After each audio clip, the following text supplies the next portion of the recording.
What's up, everybody? Welcome to Tuesday's show. I'm Ultra David. See, I was just forcing you to use more energy. I'm James Chen. How's everybody going?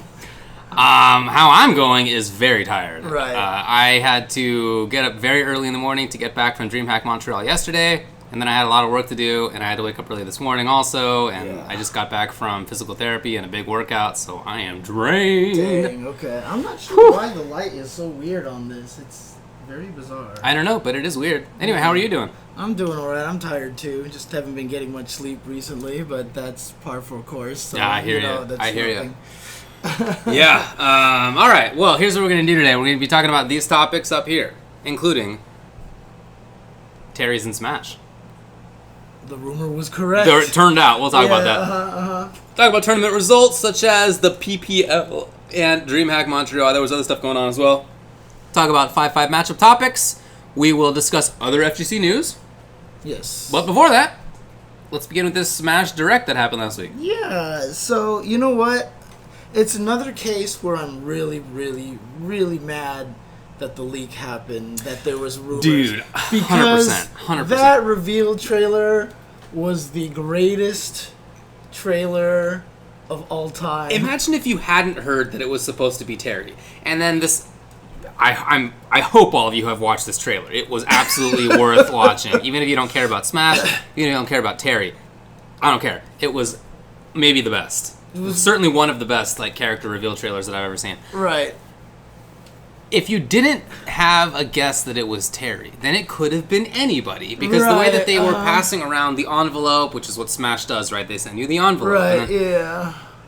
They were passing it around between different characters. Characters were trying to get it, and they were failing. Yeah. And then when it got to Terry, why would you expect it to be Terry unless you had thought it was Terry? Exactly. And not only that, but it's like a lot of the geese part was just genius. So brilliant because they made it totally seem like it's geese. Right? Yeah. But I mean the inside jokes, and again, this kind of comes with the whole concept that Nintendo, I don't know if it's Nintendo or it's Sakurai or who or whatever. They do so much research into the history of whatever that they're putting into the game. They do. And they do such a good job of just homaging it. You know what I mean? The fact that the letter came down and, thank you for subbing, Snake Eater. You know, the letter coming down, in fact, the letter might have even come from the KOF franchise in the first place, that whole idea. I think it did. Hey, shout out to Avatar and as well. That's really loud. But, you know, that they had the letter and even the SNK text, and then you had the Kyo hand. And when he grabbed, I was like, wait, is it Kyo? And he misses his hand, and his hand goes like this. I didn't realize what was happening until all of a sudden Ryo showed up, and I was like, bro, what the heck? And then he does his super, and he misses the letter. Yeah. And then you had the intro with them coming in, and they both missed the letter. And you had Iori laughing, the geese falling down. They even had the original Nako Samurai Showdown 2 thing with the original background and original pose. And then the bird missing, and her standing there looking sad, and the bird flies away, sad. Yeah. Oh my god. It was super cool. Man, what a trailer. And, again, I definitely agree with you that it was a bummer that it was spoiled. Right. I mean, it sucks every time. It's never fun for it to be spoiled. I've come to the conclusion. Maybe when I was, I don't know, maybe in my younger days I thought it was cool to know in advance. I don't know. I feel like I probably did at some point. But for sure, for a long time now, I have just felt cheated. Yeah. I just feel cheated about it. I wish that I had been in the EVO audience with everybody else as we see the character select screen from SF2 going around, and it turns out it's Honda. I wish that I had been there for that instead of finding out in my car in my garage right before driving over here. Dude, can you imagine if it would have been if they had shown that Nintendo Direct trailer at an EVO? Dude, the audience. That would have. I mean, it's Nintendo. That's probably not. Yeah, I know, but Nintendo wouldn't do it. It would be cool. Imagine? It'd be great to experience that with other people. But it would be just great if you could find out in the way that the publisher has designed, because they tend to design cool ways to find out, right? I mean, it's not often that it's just some offhanded kind of thing of doesn't matter. You kind of don't build it up. Right, yeah. It's usually something that's Honda. Yeah, it's usually built up, and it's the culmination of whatever. except that you already know what's happening. Right. Right? Ugh, it sucks. It sucks.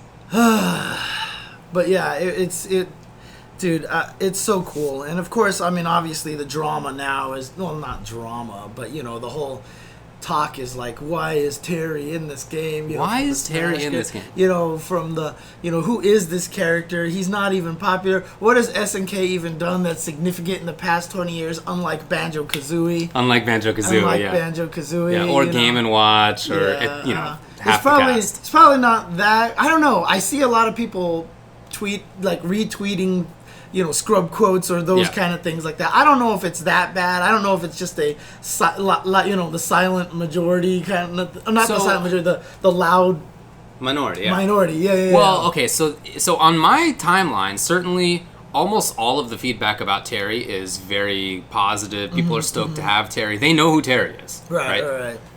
And then sometimes I see retweeted people being like, well, I can't believe that all these people are so upset about Terry being in the game.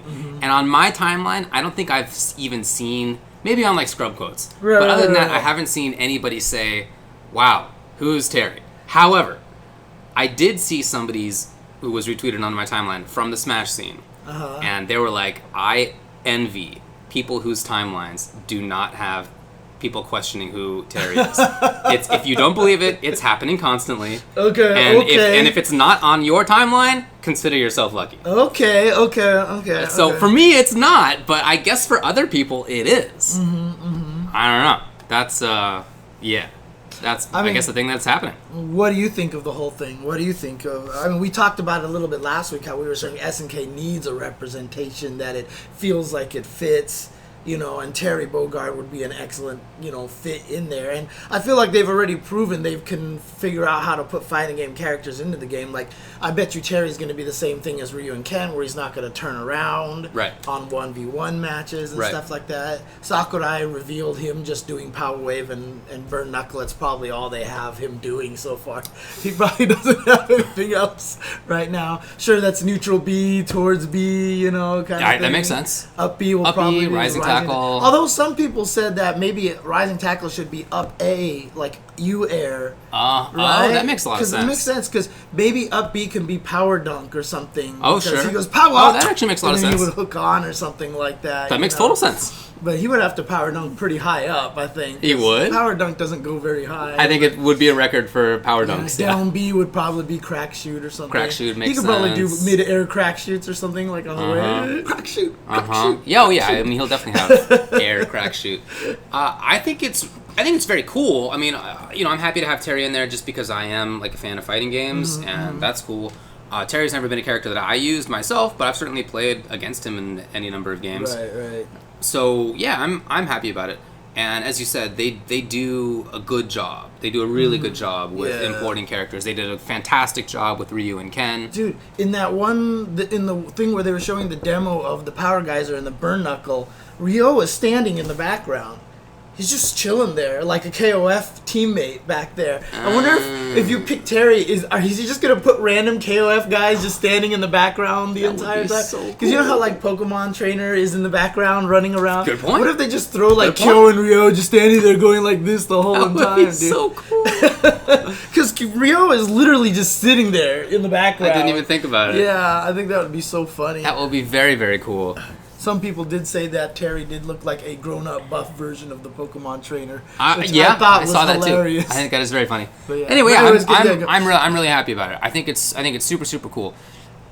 I don't really have like a position on whether it should have been somebody else from SNK. I think there's a lot of good characters who would have been great from SNK, and I think that SNK is like a very deserving company to have a character in Smash. Right. It's not a company that I think of when I think of Nintendo, but that seems like it's fine now. Like a lot of other characters certainly have been on Nintendo, but I don't think of them as being from Nintendo maybe. And Snake is probably the first one of that, but there's been more of that since then. So I think that's totally fine. You know, I think too that I'm looking forward to seeing how he plays. You know, we were talking about Ryu.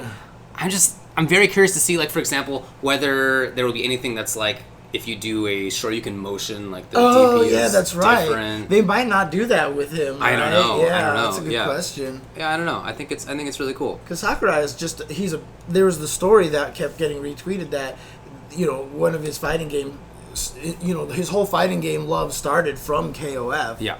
And he was playing that game and, beating on people. And one of the reasons why he did Smash is because he was trying to think of ways to make fighting games easier for people to get into and stuff like that. Yeah. Yeah. Well, mission accomplished. He definitely has done that. Dude, wouldn't it be cool if, Rio and those guys are in the background? If you get your shield broken and you're dizzy, if you mash, the guy will jump out and try to, hit the guy and jump back. Because that's what they did in the other KOFs. That would be hilarious, dude. God, I hope he does that. What if he plays in multiple planes, in Fatal Fury 3? He can go. Oh! I mean, that depends on the stages. There's no some way, of them are obviously, flat, bad. He yeah. would literally. Yeah, okay. Yeah. Oh, dude, Terry's taunts are gonna definitely be "Come on," or I mean, where is he gonna say "Are you okay, dude"? He's gotta say "Are you there's okay?" absolutely no doubt that he's gonna say it. Right. Yeah. I hope one of his taunts he throws his hat and then you have to pick it up again. Yeah. That'd be funny. I wonder if there will be I don't know. I want to know more about what else is going to be in the game from SNK because they showed so many characters, assets, I guess, that I got to think that there's going to be other characters and songs that they're rearranging and all that sort of stuff. I imagine is going to be in there too. Yeah, I mean, it's so crazy. Because have you actually sat down on Smash on Switch and gone through the music thing? And it's just there's 700 songs for every game, except for Final Fantasy, which is 2 songs. Is that so? Yeah, because I'm pretty sure licensing issues. Yeah, I'm sure Square Enix is probably no, you only get 2 songs. Yeah, okay, yeah. Because music in Final Fantasy is a whole. There's a lot. Yeah, and that's a whole. That's a whole franchise for them about making their music available. They probably didn't want to be here's all these free songs that you can put on Smash, and stuff like that. But yeah, can you imagine all the different SNK music that they would put on? I'm sure there's going to be a lot of cool stuff. Really cool. Anyway, yeah, are you cool with it? What do you think? Oh, I think it's awesome. I think it's super great. I'm glad that it kind of turned out to be true. Like I said, I think it would have been cool to have Athena as well, as an alternate option. But I think Terry Bogard's fine. I think he fits. He's been in more games than any SNK character, right? He was their first fighting game, right? So some people were saying, oh, maybe it should have been this fight or this. Terry Bogard was the very first protagonist in Fatal Fury. Fatal Fury was their very first fighting game. And so it seems really appropriate to me, to have Terry be the representative from SNK. I'm totally happy with it. So. Yeah, for sure. Yeah. Mm-hmm. So yeah, I think it's cool. I'm excited, but crazy thing is, one more character coming out for this season, and then they revealed they're making more DLC characters. That's awesome. Look, so there's one more character left to come out, right? And I know that there were rumors of maybe Diva being in the game or whatever like that. Yeah, they just put Overwatch on the Switch. Right, exactly. So, I mean, I know we've talked about it before, but what character do you want to see in Smash? I think I don't want to see something from Overwatch. Oh, yeah. I'm sure they would do a great job with it gameplay-wise, because there's so many cool characters and different things you could pick. But I think I would rather that they do stuff that's more old school and established. I just think that fits better with the idea not even of Smash. I was just thinking what if they put a League of Legends character in there, right? Would that just seem weird to you? It would seem weird to me. Okay. It definitely would seem weird to me. Yeah, Okay. I think that crossover would be very popular, but not in keeping even more so than a character like Terry or I don't know, Snake, even though he's been in there for a while. Even more so than those, I feel like a new game in that way, I'm not sure that would work for me. Okay. I mean, it'd be popular and I wouldn't hate it. I definitely wouldn't hate it. What But about I'd a rather see World of something Warcraft, Orc or something, Well, I mean, Warcraft 3 goes back to 2006, so at this point that's old. Right. If Arthas was in there, yeah, why not? Yeah. That would be popular. Some people are saying Inkling is pretty new, right? So it's not but that's a Nintendo franchise, right? So that makes sense. Yeah. Because with the release of a recent game, I thought of another character. Because I've always been saying I want Dirk the Daring in the game. Which I think would be very good. Which would be very good. But I actually thought of another character that I think almost kind of needs to be in Smash now, and I think fits the game way too well. Because I got reminded of him of a release of a recent game. Okay. And that's Kunio.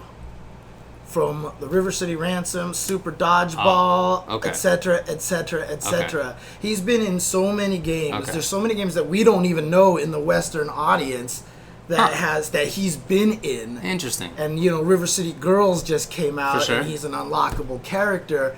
I think Kunio would fit super well into Smash Brothers, and I actually think he kind of fits in there, because it's interesting because the River City Girls, I haven't played it yet, but I've seen a lot of it because everybody's talking about it on stream.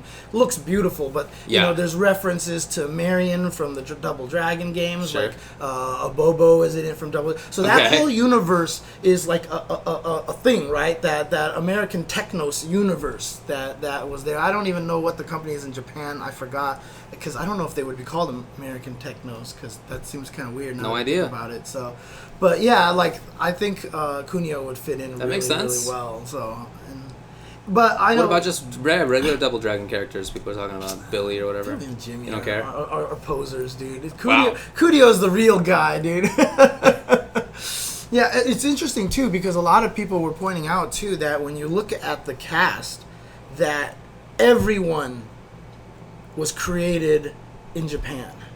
There's only 3 characters in the game that were created outside of Japan. Okay. And that was Evil Banjo? Samus, Dark Samus, which is... Oh, I'm sorry, 4 characters thanks to Banjo. Okay. So Dark Samus was created by Retro Studios for the Metroid Prime games. Okay. I don't know if that counts. Yeah, I'm not sure that because still counts. under Nintendo, But Banjo-Kazooie, Diddy Kong, and King K. Rool and Banjo-Kazooie are like the only U.S. created characters. But outside of that, everything is Japan. I didn't know that Diddy was U.S. No, Rare, right? Rare, UK. right? Oh, UK, yeah. So those 4 were UK. I'm sorry. Yeah, those 4 are UK, and then there's the one U.S., which is, Dark Samus. And so that's really kind of interesting. Like, do you feel like that's kind of a weak representation then? Do you feel like we need more American characters? Well, I mean, certainly I think it would be cool. A lot of people in the chat are mentioning Shantae. I think Shantae would be a great fit. Yeah, I mean, even though that is a little bit more recent, I think that would... Shantae's actually been around for quite some time. Sense. I think her first 15 years? Her first game was like a Game Boy Color game or something I thought it was like early zeros. She's been around for Longer a while. than that? Oh, okay. Yeah, she's been around for a while. Know. Crash and Spyro would be good ones. So, yeah. So, she was the last Game Boy Color game? I had no idea. Did they release that on the Virtual Console? I swear I've played that. I swear I've played all the Shantae games, and I feel like I've played that one. So they re-released it on 3DS, so I did play it. Okay, yeah. So there you go. So yeah, she's basically been around for a while. I don't know about Mortal Kombat characters. Obviously, I like Mortal Kombat, but I just don't think that fits with the style of the game. If you put him in the game and there's no reference to fatalities, it would just be weird. It just wouldn't make any sense. But you can't have Scorpion burning everybody into skeletons. It would actually be hilarious, though, if they put him in and instead of blood, it was gray sweat that came off. That would actually be hilarious.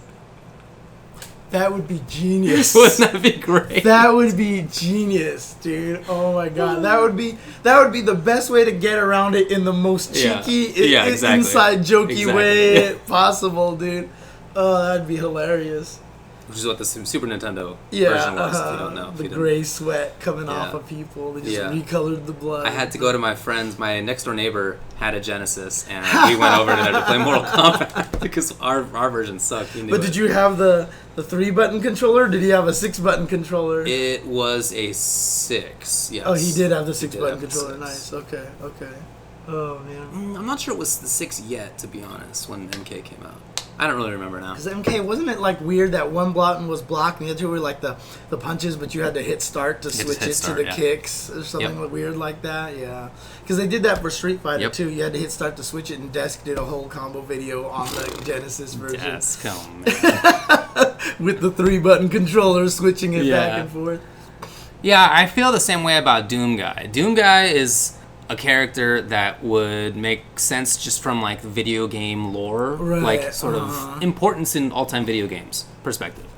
But his character is like so murderous That for the same reason as like Scorpion would be weird. Like it would be Right. weird to have Doom Guy in there. Right. The Doom Slayer, I think would. Yeah. Also, the Probably not it. Gordon Freeman probably couldn't put in there either, right? Maybe, So- yeah. I think that's probably true. Dude, can you imagine if there was a Portal character in the game? Like if they put the, you What could would actually. you put the little robot? Not the I mean, whatever, because the main character doesn't she have a name? I forget. Yeah, she definitely does. I don't remember. Yeah, but like have it so that you could like teleport around the stage, like if you shot a portal like on the ground over here, or just put it over there, and you got knocked off the stage, you could just shoot a portal down and go wee wee, and you're back onto the stage. The gameplay mechanics would be great. I'm not arguing that. I think that would be awesome. Oh my god, that would be amazing. No argument from me on getting that. back on the stage. She doesn't even have an up B. She just has portals to get her back on stage. Right. Yeah, she's unkillable. Yeah. That would be awesome. Oh man. Okay. I don't know. Yeah, I think I'm sure there's still some out there. What is it up to now? Into 70 or something? 70 something. I don't even know. I've lost track. Yeah. And it's crazy to me that they announced the second season. So the crazy thing is there's only one slot left for this season, but now there's a new season. So all these ideas that we're coming up with could absolutely still make it in there, right? They could indeed. At this point in time? Jeez. They could indeed. That's so crazy. Yeah, well, I like it because I hope that this Smash survives a long time, not just because of the good game, yada yada, of course. but also I don't know how they top this, right? Like I don't know, like what's next. I know, Smash. right? The way so they're I feel doing like this it, is like an overtime kind this of is thing. like Swan this is the Song next, kinda, the next like 10 uh-huh. years are going to be them updating Smash Ultimate. right? Or they just have to reboot it, change a bunch of stuff, Right. and just start from the There's like beginning 15 again. characters in the next Right, one. Yeah. People would Or it'd have not to be happy. become like Nintendo Cross DC, and then all of a sudden you have all these superheroes in it or something. Yeah. Yeah, no, I think it would be cool if it just was a kind of overtime model and, give new DLC over the next several years. And Right. Yeah, I think that'd be great. Yeah.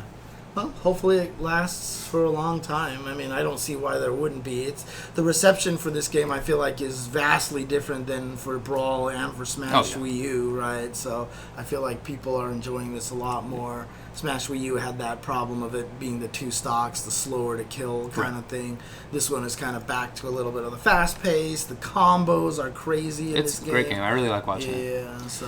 Well, there was other news for it. There was also a Sans costume as a Mii Brawler.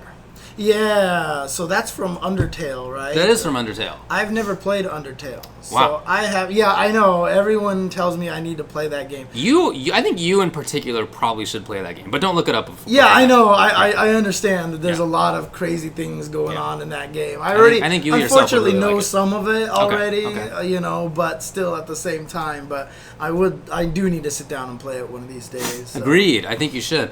Yeah, it's cool. I think that they're putting his music in there too, right? I believe they said that. Oh, really? Undertale's music is going to be in like there? the Sans music, Megalovania, which was really good. Okay.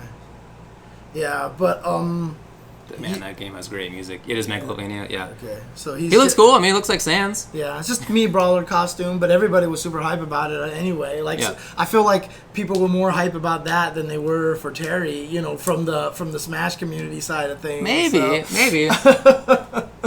I will say what I suspect is that it's like with when news comes out for like MK and Street Fighter, this happens as well. There's the competitive scene, and we have our takes on it, and then there's like the much bigger scene of everybody else who like have their own more casual takes on it. So I wouldn't be surprised if like every competitive Smash player knows who Terry is, but if you're not competitive, you still care about Smash, but like maybe you don't know who Terry is. Right, Of course. Yeah. Mm-hmm. Yeah, and they're way more likely to know who Sans is than Terry is, right? That seems pretty plausible. Mm-hmm. I've seen some clips from the home run contest, which is pretty cool. Yeah, it's nice to have that back. Although the home run contest has been nerfed ever since the original two. So in Smash 64 and Melee, home run contest has always been a little nerfed, which has always made me sad. Yeah. What happened? They have the barriers now. Because before you could just hit it and it would just fall off and it would go tick, tick, tick, tick, tick, and you get like 6 meters, right? So you really had to manage staying it on. Now you just kind of bounce it around, and I feel like that kind of loses a little bit of the tutorial factor of it, of learning how to hit it in certain directions that you don't want it to go and stuff like that. Now you can just smack it around and do whatever you want. So whoa, that scared me. Okay, hi kitty. So I've always felt like it was a little nerfed, a little bit made beginner friendly, you know, but I think it looks cool awesome. still, yeah. Yeah, and you've got the team up one. over the earth now. Yeah. That's pretty cool. But there's still the team. Oh, it wasn't in 64. That's right. It was only in Melee. That's right. Thanks, Fonte7686. Yes, thank you. But yeah. So they've got the 2-player home run contest in there as well, where you both can beat up on it and stuff, and requires a little bit. She's not as bad about it. Yeah, she's not as bad about it. So. And then what else happened? Banjo-Kazooie's out. Yes, Banjo-Kazooie has been released. I have not had a chance to mess with it. Nor me. I've been traveling. Yes. The best thing I've seen about Banjo-Kazooie so far is that when Kirby sucks him in and then Kirby attacks, he has a little it looks like a plush or an inflatable Kazooie. Like, it's like a fake toy Kazooie. Oh, cool. Yeah, it's pretty funny, dude. It's hilarious. Is it like the egg launcher Kazooie? Like, what is it? I don't know. I've just seen a picture of it, and it's a flat Kazooie, and it looks like a swimming pool toy, like, kind of thing or something, dude. It's really funny. That's so cool. Yeah. they take the time to think of everything. They dude, do, and it's really cool. But they definitely do. I've heard. I've heard like Banjo's down throw like actually like buries people, but then they can flip out right away or something like that. But I haven't read a lot about where people feel like he is in terms of like how good he is and stuff. So the only thing that I've seen is a few people who I follow saying that they think he's strong. Oh, they do think he's strong. Yeah. Okay, that's cool. That was the initial impression anyway. Yeah. Oh, Kirby's definitely gonna wear it. He definitely looks very cool. I mean, I think he looks. He, like, they did a great job animating him and moving him around. Yeah, no higher than high tier. Some people are saying so. He's good but not overpowered, which is actually great. Yeah. Which is where I think DLC characters need to fall. Yeah. Right. Good but not great, or high tier but not great. Yeah. You know what I mean? I think that's like the perfect spot. To get put into. He's somewhere in the top 40. Ha ha ha, Tubo. Ha ha. Hey, thank you, Guest Perry God. It is September. It's only $250 for subscription right now, and I need to put the extension on this channel. There's an extension where if you mouse over the screen, the little Twitch Prime little thing comes out, and I haven't done that yet, so I'll do that when we get a chance. So when I get a chance. Low high tier is probably around top 40. That's funny. Yeah, I mean that's about top half. I guess. But you know what? That's a great sign, right? Because that means the game is very balanced right now, and it's in a good situation. And I know 5.0 came out with a few balance patches, but I don't know how much it changed. Yeah. And I don't think it's as big as, for example, like the Season 3 patch for Tekken, or the recent, even the MK patch that just came out, right? So yeah. So.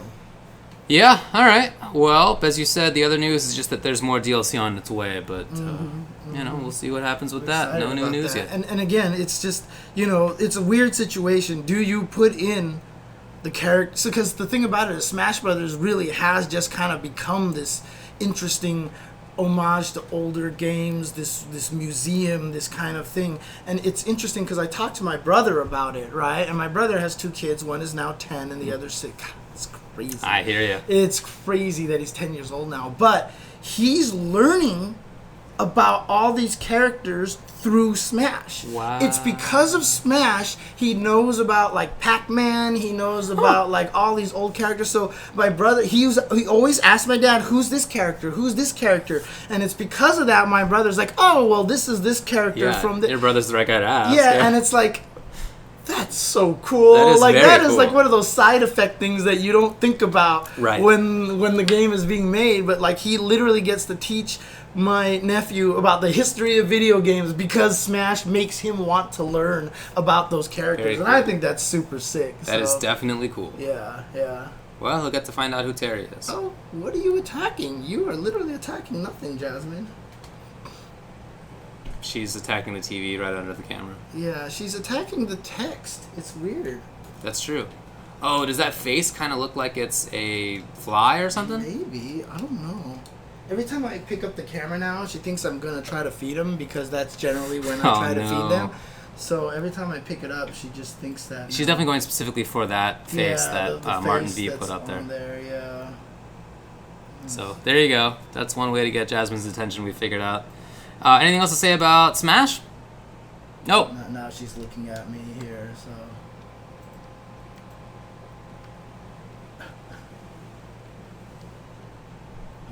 Not attacking it. There's all the Jasmine emotes in there. Nice. Okay. Anyways, all right. I'll if she attacks, I'll turn it back on. So. Yeah. If she attacks, then I will turn it back on. All right. Well, yeah. All good. What are you talking about, TubeAware? I have no idea what you're talking about. Okay. Nothing else in Smash Brothers that I have. I don't think so.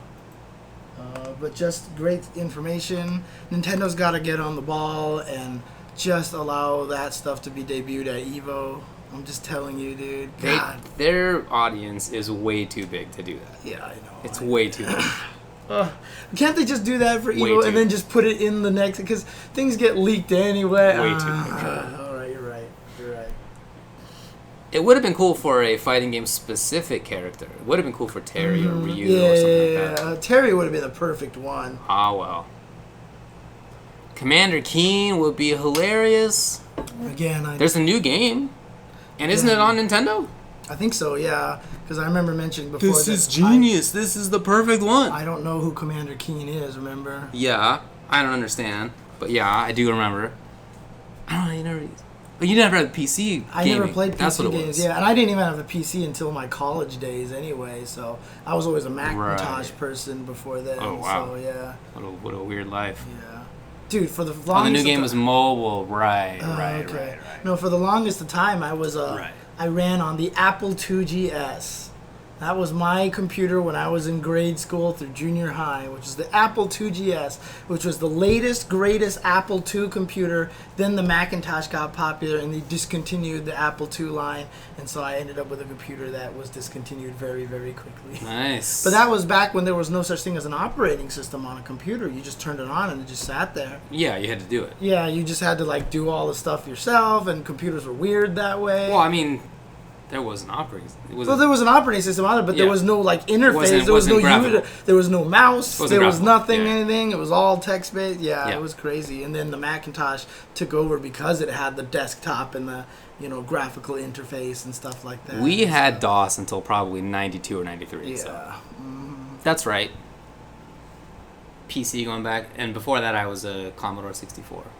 Commodore 64. You went the normal route, the route that more people went, I think. So, although the first time I remember Commodore 64 was it Commodore 64? Yeah, where people were saving all of their files on tapes and stuff like that. Mm-hmm. Okay, not on discs, tapes. That's right. I remember 1992. I remember years before that even. Crazy. James was already a senior in college. Yes, I was. No. Not in the senior college. I know. I thought you said high school because I was close. Yeah, I know, yeah. It was close. All right. All good?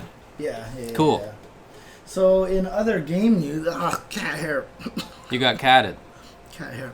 In other game news, Tekken Season 3 patch is out. It was out for 2 days on Steam. Came out yesterday on the PS4. I haven't got a chance to... thank you for the subscription, Iori E. Oh, thank you. I haven't had a chance to... They own the Apple IIgs as well. Who does? High five. Oh, nice. Oh, nice. All right. Floppy disks, yep. And you had to punch the little hole in the floppy disks. The actual floppy disks. The ones that you could... I know. Not the little mini disks, stuff. I still have floppy disks downstairs. I could pull one up right now and just have people see what one actually looks like. I should bring up a 3.5 just so people can see what the save icon is actually based off of. Right, yeah. I still have them downstairs. Dude, I am 100% a hoarder, dude. I actually bought, though, a USB 3.5 floppy drive that you can just plug into a computer as a USB drive. Okay. I plan to go take all those 3.5 Oh, I see. It's a converter or whatever? Yeah, and I'm just going to drop them in there, copy them off, and then I can just throw them away. That would be a great idea. So, Anyways, Tekken Okay. Season 3 patch came out. Yeah. Zafina is out Okay. now. And they've changed the characters. They made sure to give everybody at least one brand new move. Okay. And they tweaked a lot of the systems going around there. And one of my favorite, I haven't had a chance to mess with it much. I just popped it in there. I checked King because they said they changed the counter hit on down back 3. And I was terrified because that on counter hit it gives you a full juggle combo. And I was like, man, if they take away the juggle combo, I'm going to be so sad. And they just made it so you can juggle them way easier and with more damage. And I was like, okay. Okay. So it's good. So yeah, it's definitely a buff, a huge buff Nice. in my opinion, because he gets way more corner carry off of it. He gets more damage and more corner carry off of a counter hit down back 3. Okay. And yeah, so I just checked him out right now, and I haven't really gotten a chance to mess with a lot of stuff. I've heard some things. Kazumi has gotten nerfed a lot, and in fact, a lot of combos that end with the tiger that like pushes you off the wall. They don't splat now, so they just kind of get hit. And she's actually negative on hit now. I saw that, yeah, she's negative on hit now. Looks like Geese has like a new way to like jump into fireball or something, like in the from the ground. I'm not sure if exactly that's how it works, but like one thing, my favorite comment so far is someone said, "Now Tekken players know how Capcom players feel, and that Akuma just never gets nerfed." Because apparently he got buffed. Apparently he got I think he got some new stuff or something like that. Okay. I'm not sure if he actually got better, but like I heard he's definitely not hurt at all. So all right. yeah. So yeah, dude, that Dragunov wall carry was ridiculous. I think Mark retweeted that, and he's just like hitting the dash cancel, hit dash cancel, hit dash cancel, hit dash cancel. It's crazy. So a lot of people are joking that, you know, they're trying to nerf Arslan Ash and buff JDCR, but why would they want to buff JDCR? He's Korean. It doesn't count. Okay, all right, yeah. So there you go. Yeah, but I don't think she's going to be that bad. It's just probably have to figure out a better ender. Just a better ender in the corner and stuff like that. So, so Shayon is actually saying she got better Oki because a lot of enders ended up in fly stance. Oh, okay. Lily and Katarina got destroyed in this patch. And again, the opinions are going to be, you know, there's going to be a lot of different opinions. Because I've seen somebody say Steve got ruined, and then I saw someone else going, oh my God, Steve got this. And, That's great, okay. You know, so I'm not sure what the situation is. Yeah, I see some people in the chat are like, Lily's fine, you know, or whatever. So, you know, the crazy thing is obviously it changed enough that there's going to be some shakeups in the game, right? This is not just some minor little tweak here and there. So my question to you then is, how do you feel about that kind of a big change, season 3, new moves, etc., coming in the middle of a season? Coming in the middle of the TWT, yeah. They did it last year. Yeah. Obviously, this is the time that they release it. It's after EVO. They released the new season. Yeah. How do you feel about that? I don't know. Like, it's not that big of a deal, maybe. I mean, ideally, I guess for them it would take place after the season is over, right? But I think that's not that big of a deal. I would prefer if like EVO was the end. That way that people have had a whole year before EVO rather than before like whatever their finals is. So I think that's fine and like not a big deal. So EVO is almost more the culmination of that game season, not the competitive season. That's what they seem to be doing. Okay. I think that's I didn't fine. think about it that way. Yeah. Okay. Yeah. I mean, I thought it was kind of annoying, you know, to change it that much in the middle of the season. But at the same time, I think the changes, while they're enough to shake up the tiers a little bit, I don't think they're enough to like make it a completely new game. You know, Arslan Ash is still going to be the best guy because even if Kazumi got nerfed into the ground, he knows like 19 other characters. You know, like these guys aren't going to have that kind of a problem. And you know what? I mean, some people are even saying that this is actually kind of interesting. It does kind of create a little shakeup in the middle of the competitive season and kind of maybe brings a little more interest back in. Because when the season starts, everyone's already kind of excited for stuff already. And then in the middle of the season, you kind of give it this jolt of newness. Okay. Maybe that's true. Maybe that's true. Yeah. And it also gives more of a chance to people who are better at like finding and playing immediately. Rather than people who are like the sort of long term, in a year I'll be great, rather than like I'm the best week one. Like those are different players. Okay. So I think that's fine. Okay. By the way, thanks to Ceci for the subscription. Oh yeah, absolutely. Thank you. Yeah. So there's a lot of cool stuff in there. I mean, look, King got like all buffs. Nice. I don't think he got a single nerf actually. When I look at it, like a lot of things were very nice for him. So I'm gonna try to play it a little bit more on stream. I'm gonna try to stream it a little bit coming up this week, maybe next week, and try to get back into it. I'm also gonna try to stream some Street Fighter V because I haven't played Street Fighter V in quite some time, unfortunately. And Lucia seems really, really interesting to me right now. I watched a lot of Sako footage, and she's got kind of like some of the footsies that I'm interested in. A lot of good.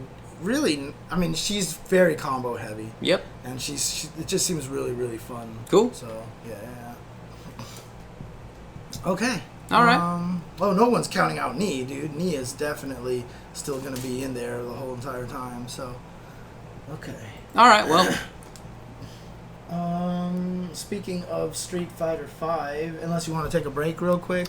Let's just do... Yeah, let's take a break. Let's take a break. All right. Okay, cool. Okay. We'll talk about PPL, DreamHack Montreal, and other tournaments in just a little bit. Okay, yeah, no problem. Be right back, guys. You know what's interesting, Mighty Sandwich? Gigas feels like one of those characters that it almost feels like they're scared to make very good. Like, I feel like that they just keep buffing him little by little by little, because obviously he's one of the weaker characters in the game. And, you know, I looked through his patch notes. It didn't look like they changed much for him. So, I don't know. Maybe Gigas is just one of those characters that they're kind of scared to make good. You know? Do they want a weaker character? Or maybe they want a character to stay. Because I don't know.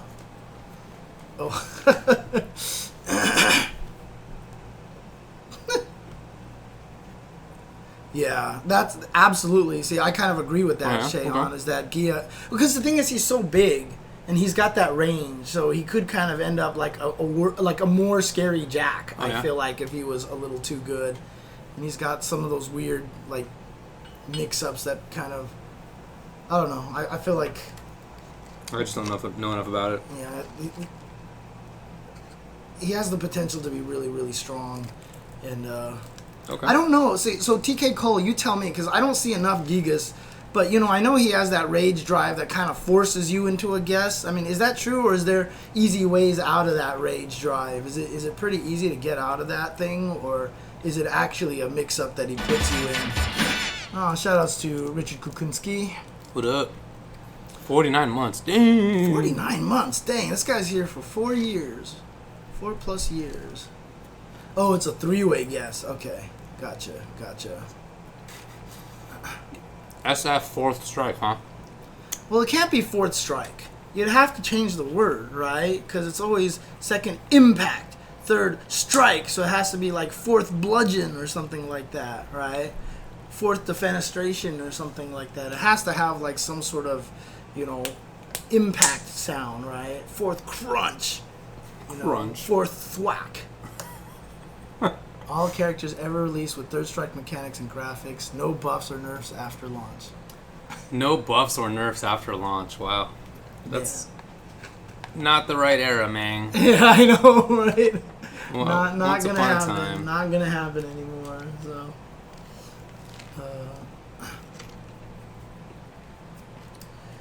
So do we want a shake-up of Street Fighter V or a straight-up Street Fighter 6? I don't want either of those.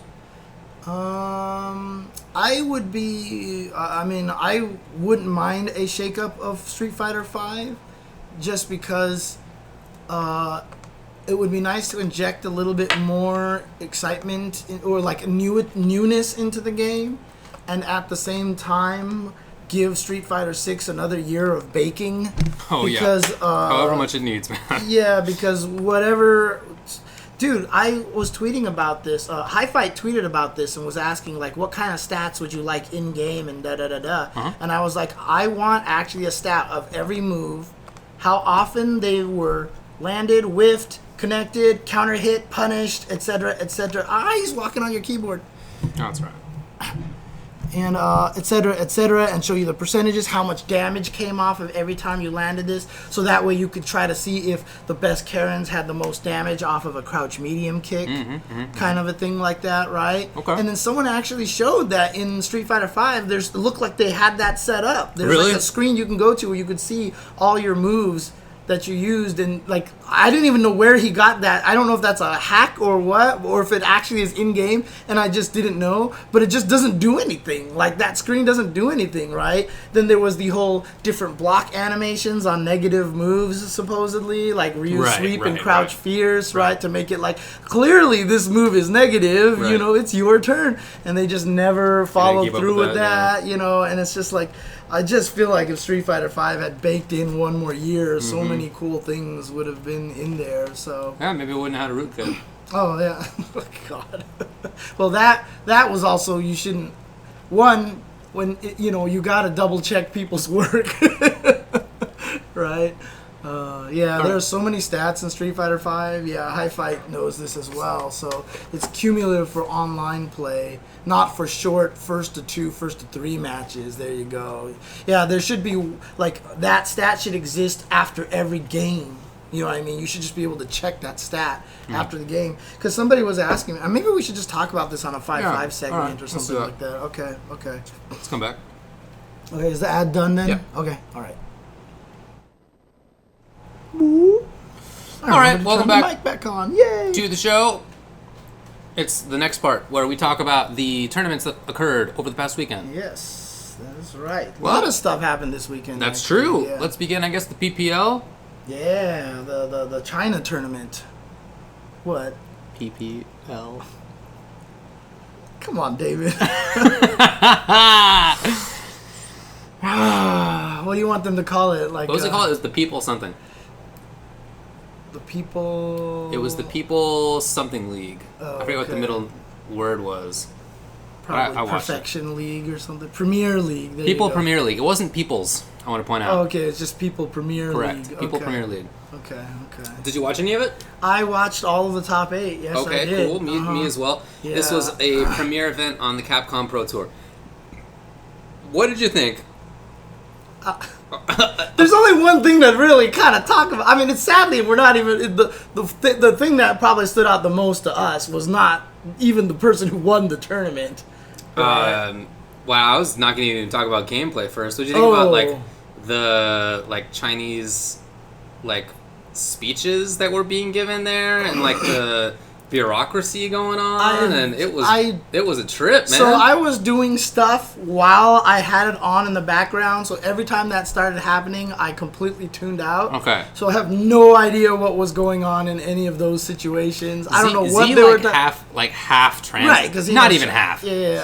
He 1/10 translated it, and a lot of the times was just somebody talking, and they were talking, and I don't know what it was about. Right, I wish I knew. I just wanted to know what they were saying. Maybe it wasn't interesting at all. I just am I curious. should go back and listen to it and see if I can pick up on anything, because I don't know if I could have. So. And before that, there was a little Chun-Li versus Ken versus Ryu versus other Chun-Li exhibition.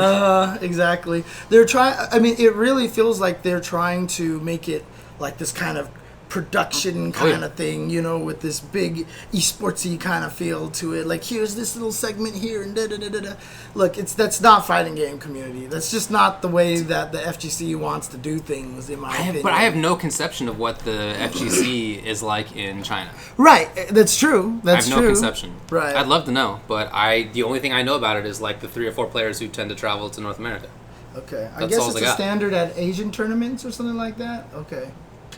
So, because someone's saying that they've seen it at Japanese events as well, so... I've been to and also seen many Japanese events, and I don't feel like I've seen that, but maybe that's something else. Yeah, it was interesting. I thought it was... I mean, obviously for me, I just didn't care for a lot of those speeches and everything. It probably doesn't help that I could probably only understand 1/5 or 1/10 of it or something like that. I just was curious to see what it was about, but I don't know. And Z and... In some ways, having Z and Giuna is the best commentary pairing for that. for maybe not for the game, to be honest, but for the for being in China, in Shanghai, and just like being irreverent about the whole situation constantly. Like joking that they're gonna get arrested if they're I know, if they don't right? root for the Chinese. Oh my God. And when so there were 2 Chinese players who made top 8. They were Wei Xiao Hai Li? and Wei Li. Yeah. And when they played, nobody cheered for anybody except for those 2. Nobody. And oftentimes in other countries, like there'll be like a smattering, like there's a favorite, but like well, they cheered for there's a Tokido. smattering. They did cheer for Tokido when he came up to the stage. Like they announced But Tokido. in the game, so they cheered for other people, but not when they were playing against the Chinese players. Yeah, for sure. It was very 100% according to because they kept talking about it on Yeah, commentary. That it was just that, They're like, it's silent. which is not how it's just it goes absolutely silent. in other place. Yeah. Anyway, I thought that all that side of it was very interesting to me. But in terms of the tournament, that was interesting as well. It was won by Talon Hot Dog 29 with M Bison. Yeah, shout outs to him, dude. Good job to him. So He that is was his super first tournament premiere win. He was super happy. I was surprised he knows English pretty well too. Yeah, well, from Hong Kong. Yeah, that's true. But yeah, I mean, happy for him also to represent, Hong Kong, with what Hong Kong's going through and everything. Yeah. It's kind of like a nice little bright spot, for them a little bit. You mean that the Hong Kong player came to China and Okay. beat... You didn't think about that? Yeah. The first thing when I found out the result, I was like, wow, oh man. Like, the Hong Kong player came and beat all the Chinese. yes. Hot diggity dog. That was great. Oh, man. Oh man. Yeah, I don't know why I did not even think about that. Okay. I mean, I knew the results before I watched it because I watched the archive. But even while I was there watching the archive, and even though it was against Kichipa-mu Zangief in the grand finals, I was definitely rooting for Hot Dog. Oh, just yeah. For that. Okay. Just for that. Gotcha. That was sick. Nice. That's really cool. He also did end the tournament with a perfect, yes. But, I mean, Kichipa-mu, dude. Kichipa-mu, man, he is super good. Wow. Zangief clearly one of the strongest characters in season 4. It's not that I think that he's a particularly weak character, Yeah, but I would know. say he's like low mid, something like that. But the way that Kichipan plays it is just that his footsies were perfect. I mean, he was so good. His stand strong is a great button, but the way that he used it was like nobody else that I've seen. Dude, Stand Fierce, I thought he used his super Stand well, Fierce was dude. incredible. Was that one round where he's like, charge, Stand Fierce. He just like killed Stand him. Fierce is a good button, but risky on whiff. Right. Anybody can whiff punish it. I don't care if you're good or not. Right. Like it's out there for a long time. So you cannot Stop whiff talking shit about me, dude. Oh, I'm sure you could. I actually am really awful at whiff punishing that. The Stand Fierce is out because there for like I'm 8 scared seconds. whether he's gonna do the short one or the long one. But then he is out here for like right, a while. and then I just missed. Oh boy! All right. Well, most people can do it. Yeah. But he almost never whiffed it. It just didn't even come up, and that itself is a sign that you are super sick in footsies. That you know what's going to happen. Stand light kick lariat. He had down pat really well, and yeah, he just maximized every situation. He caught. I feel like every dictator dash forward into button. He caught with crouching jab, saw counter hit, press crouching jab again, lariat. Yeah. Because that's counter hit only combo. Because Zangief can't combo crouching jab into itself. Yeah, it's. I think actually the only character in the game who can do that. But he was so good though. I mean, he beat Tokido. Nah, he 3-0'd Tokido. 3-0 Tokido. Now, some people do think that Zangief does really well against Akuma. Let me tell you who that is. That list is Kichipa-mu.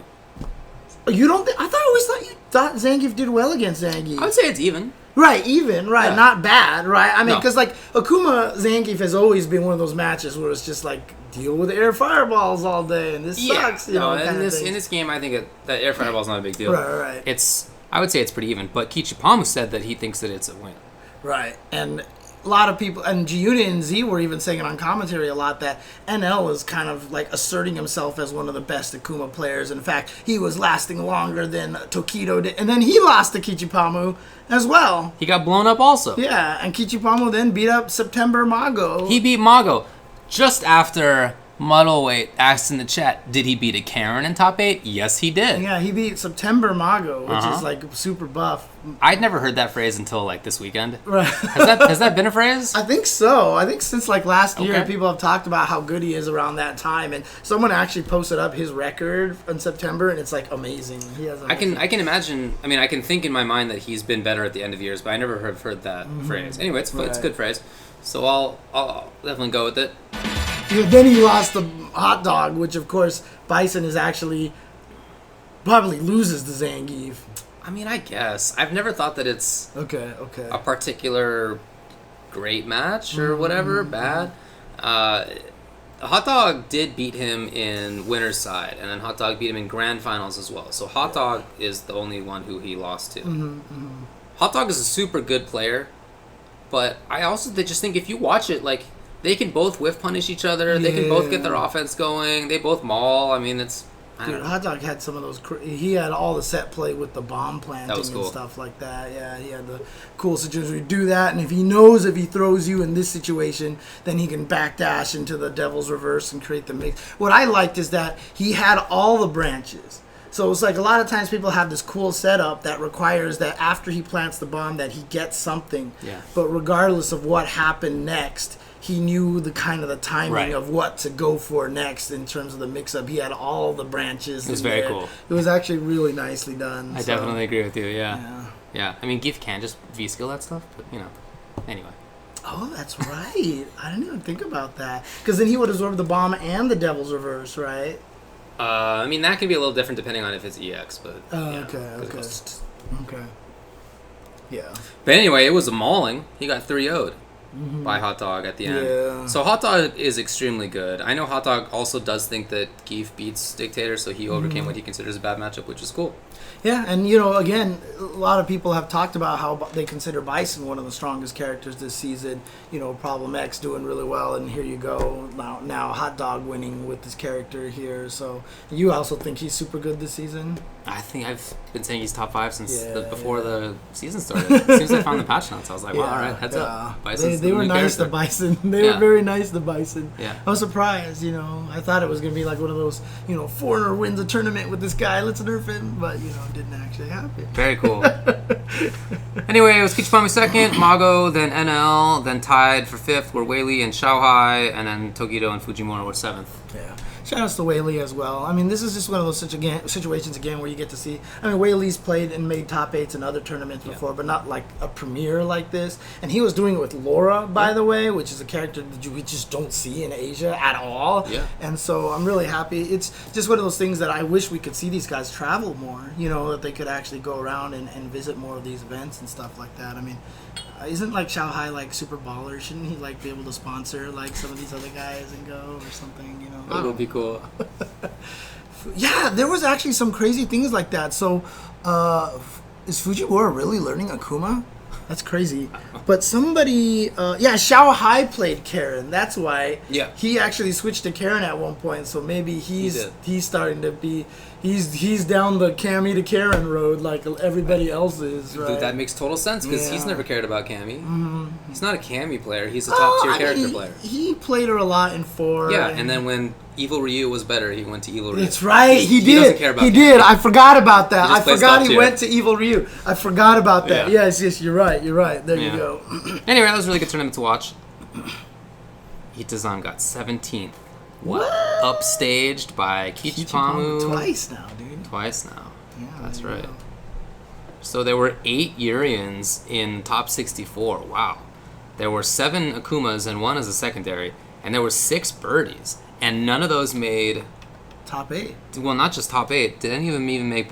Yeah, okay. So there were 2 birdies in 9th, actually. Fudo and Sunhui. Oh, okay. And Choo-Choo with Urian got 9th. So, okay. Yeah. Okay. That was a little bit. But that's cool. Did anybody play Ryu?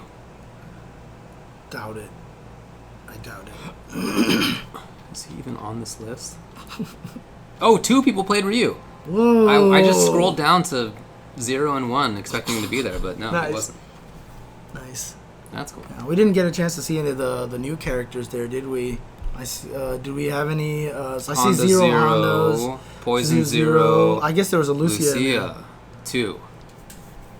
Okay. Cool. Nice. Oh, there you go. Kanabata Ryu was there. So Lucia was used. Yeah, Okay. people will use Honda. I'm not worried about We'll that. talk about Lucia a little bit. There's some interesting Capcom stats about that. DreamHack Montreal. This was Oh, Xiaobai was using Lucia. Okay, cool. Oh, Xiaobao. That's what it was, yeah. this was a Mortal Kombat Pro Competition tour event, and it also had Street Fighter and Melee and stuff. Right. And you were there. I was there. I you were went. there? I went to Montreal again, Yes. and I have to say that I think their pastrami is up there with L.A., New York, Chicago. Yeah, Like, okay. It's legit. It's legit pastrami. It's super good. Their bagels? I had the bagels again. They are good, but they're not. They're just different. Right, yeah, That's all. yeah. That's all. It's not the same kind of... It's They're not just the... sweeter, it's less doughier, saltier. right? Doughier, yeah, a little airier. Yeah, because I'm more used to the very bready kind of, you know, less I doughier. mean, it shouldn't be bready. Well, I mean, you know, like when you toast it, it's just more... Talking maybe about toasted bagels. You don't toast your bagels? I toast my bagels after like 3 days old. If once they're old, then you toast a bagel. That's like how to rehabilitate a bagel. But if it's a fresh bagel, no. Of course not. You just eat a bagel. What do you? Yo, let me fix my face. Let me tell you. If you're out there saying I'm wrong, you're wrong. You're the one who's wrong. All right, it's not me. I'm sure of that. So, how does a bagel go with apple cores? How does an untoasted bagel taste with apple cores? Fine. Okay. A little cyanide-y. Okay. Anyway, yeah, they're good bagels. Okay, They're good bagels. okay. Unfortunately, we went to just a grocery store that had the San Viateur bagels there. Oh, right. And So somehow- you didn't go to like a bagel shop. We or didn't, but anything? it's the same bagels. It's Oh, okay, just okay. They have a storefront within a grocery store. Okay. And they didn't have cream cheese somehow, which was What? like very unusual. That's And we weird. even asked the Montreal guys if like they just don't eat cream cheese on bagels, and they were like, "No, of course we eat cream cheese on bagels." So I don't know why there wasn't cream cheese there. Dude, I'm really hungry for a bagel right now. Yeah, Jesus. Where's the best place to just, if you just casually want to go eat a bagel? I'm sure there are mom and pop places around here, but you got a Western Bagel not too far. Oh, yeah. Oh, I mean, you could probably get, you know, Starbucks bagels or something like that, right? Or are they just bad quality? Or I think those are bread. I'm not sure those are bagels. Oh, really? Oh, they're fake bagels? Yeah. I haven't had a Starbucks bagel. I've never had a bagel I don't at think Starbucks. I didn't know they had so, yeah. bagels, to be honest. I don't know. I was just kind of Oh, okay, guessing. okay, I was kind yeah. of guessing, so. I don't know. Okay. Anyway, yeah, I'm sure you can find a good bagel around you. Santa Monica, kinda yeah. really See how many needs- Jews living around here? I kind of need a bagel now because that Okay. sounds really good. Well, it's the wrong time of day. But maybe you wake up early in the morning. Actually, you know what? As a midnight snack at 7 in the morning, go get a bagel. Just before you go to sleep at 8 in the morning. Yeah, I know, right? Exactly. I'll go get one then. Oh, God. I can eat bagels any time of day. So. All right. So, anyway, I enjoyed myself in Montreal. Bagel tier list. What is your favorite kind of bagel? It's just plain I would say sesame number 1. sesame. Okay. I'm a big sesame guy. And that's also the Montreal style. They place we went to didn't even have other bagels. It was Oh, I was like, I'll sesame. take half a dozen. Okay. And it was just I would say sesame, then plain, then egg, which is sometimes just plain but like with food coloring. So you got to watch out for that. Oh, really? They fake it sometimes? Sometimes they fake it. But Oh, damn. good egg bagels are very good. You know, I haven't had a lot of good egg bagels. I'm going to try that one. You these should. days. Those are great. Okay. Those are my one of top 3. I'm one of those people that likes the blueberry bagels. Oh, those are the good. raisin bagels. I don't have anything against I always like the blueberry cream cheese. So plain bagels with the blueberry cream cheese is also like one that I really, really like and stuff like that. So, and yes, I like mine toasted. I like it toasted. So it's the way it works. Just buy old bagels, why don't you? I even Toasted bother buying a fresh bagels are one. great because they're warm, they're crunchy. I love the crispy and the soft mix. Sure. You But know? it's like when you make fried rice, you don't like make rice and then fry the rice, right? You It's can. like, You well, can. Of course you can. Yeah, but yeah, like what you do is you make rice for something else and then you have leftover rice and you're like fried rice. Yeah. It's the same thing for bagels. People, like I said, I've made rice specifically for fried I've done rice it too. before. Sometimes I really want So fried it rice. happens that for way. sure. It But it's happens. not what you should, not the default, all right? Okay. I feel like such a bagel noob right Well, now. yeah. Yeah, fried rice is leftover rice. Yeah, a lot of times it is. is. A lot of times it is. What happens is you scoop the rice out, you put it in the thing, you put it in the fridge. Yeah. Next day you take it out and fry it up. Yeah. That's basically what you do. Yep. Yeah.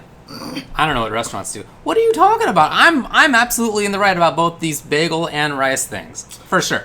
Well, you can't be right about the fried rice thing. You're talking to a Chinese guy. You even said I'm right. Come on, know, man. Everybody, come on. Oh, man. Okay. All right. Anyway, in Montreal, I'm definitely right about it. In Montreal, there was a DreamHack event that occurred yet again. DreamHack is a video game tournament. Yeah, we went there last year for Street Fighter. We did. But it wasn't a premiere event this year. No. I think last year the turnout was really small for that premiere event. It was actually the same as Mortal Kombat this year. Oh, like, yeah? Oh, okay. Not that big, but very dense in terms of like the talent of players Right, there. of course. Right? Yeah. So MK this year, I think, had like 80 something. It wasn't like a lot of people, but Okay. 60 of them could have made top 8. Like 50 maybe, like real plausibly. Like half of them could have done it. So it was awesome to watch. I feel that it was probably the best stream in the sense of the match quality. Because they were excellent like from the get-go. Like there were only 4 pools. And so each pool like could actually just been top 8. Yeah. And literally from match 1 each time was amazing. Right, and Sonic Fox did not win. No, he did not. They got second, right? Yes, indeed. It was Aspire Ninja Killer 212 who took it. Ninja Killer is the... New game. He's the new guy, or he's so the one who's the online player, correct. right? Yes. He was an online MKX player. Right, but then he trained with Sonic Fox after Sonic Fox found out how good he was. Yeah, right? totally. So, yeah, I mean, I don't know that they train like consistently, but they definitely have played online. Ninja Killer is like everybody online knew he was good, and it's one of those things where like the online MK players were like talking about how he's going to go offline and kill it, and the offline players were like, this online kid will never have success, right? Of course, that's the standard story. Exactly. Standard story. So anyway, Ninja Killer has been to 3 offline events. 1st place, 4th place, 1st place. So I mean, that 4th place is clearly a blight on his record. Yeah, I know. Yeah. And he also just apparently has a really good, talented video game family. So, oh, really? Yes. So Sonic Fox and Ninja Killer's little brother, who's like 12, played Dragon Ball Fighters, and the little brother was taking games off of Fox with like Fox was playing his legit team and like playing legit, and the little kid was taking games off. Wow. Okay. Yeah. Okay. And So he's the Quiggle. The little brother is gonna be the next Sonic Fox. That was what Sonic Fox said. Really? So, yeah, Sonic Fox was like, this guy reminds me of me when I was younger. Like he was. Yeah. Oh, really? He saw the same thing in it. Okay. He absolutely saw the same thing. Gotcha. And apparently Ninja Killer has an older brother who's sick in some other game. I think it's like Madden or something. I heard about it. Okay. But so it's just like a bunch of smarty pantses. I don't know, like whatever. Dude, that's crazy. Dude. Yeah, it's amazing. Look, you're gonna end up with those situations with those families. Like, if you have a situation nowadays where you know that could be a thing in the future that you can go and win tournaments like Sonic Fox has, right? And you have an older sibling who trains you since you were a kid because you just want to beat them, right?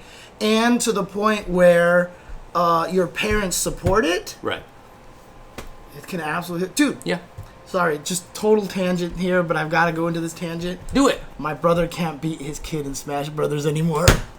That's so sick. It's so funny. And he told me he's getting salty about it, too. Cool. He says he can't beat his kid in Smash Brothers anymore. I think that's so awesome. That's so funny, dude. He was just talking to us about it at lunch. He was like, I can't beat him anymore. That's so cool.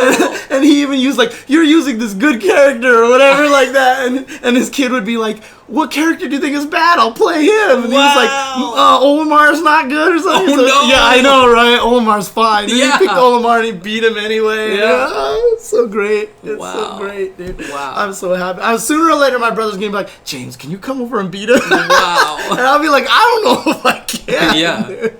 I think it's hilarious. Well, you only have a window of a few years where that's even possible. Yeah, I know, right? Once he's like 15, he'll just smoking all of you. I think it's great. I think it's fantastic. I think that's awesome, man. Yeah, I think that's really great. Yeah, but that's, I mean, not exactly completely off tangent, but yeah, I mean, Ninja Killer's brother being Well, I mean, we've talked about this before, but I feel like a player like Sonic Fox came around like about as early as he could have, right? Like, in the timeline of video games. Both of he and his brother grew up playing games. His brother was old enough that he could teach Sonic Fox. Right. His brother was young enough that like his older brother was young enough that there was like a real scene that you could make money in, so you could take it seriously.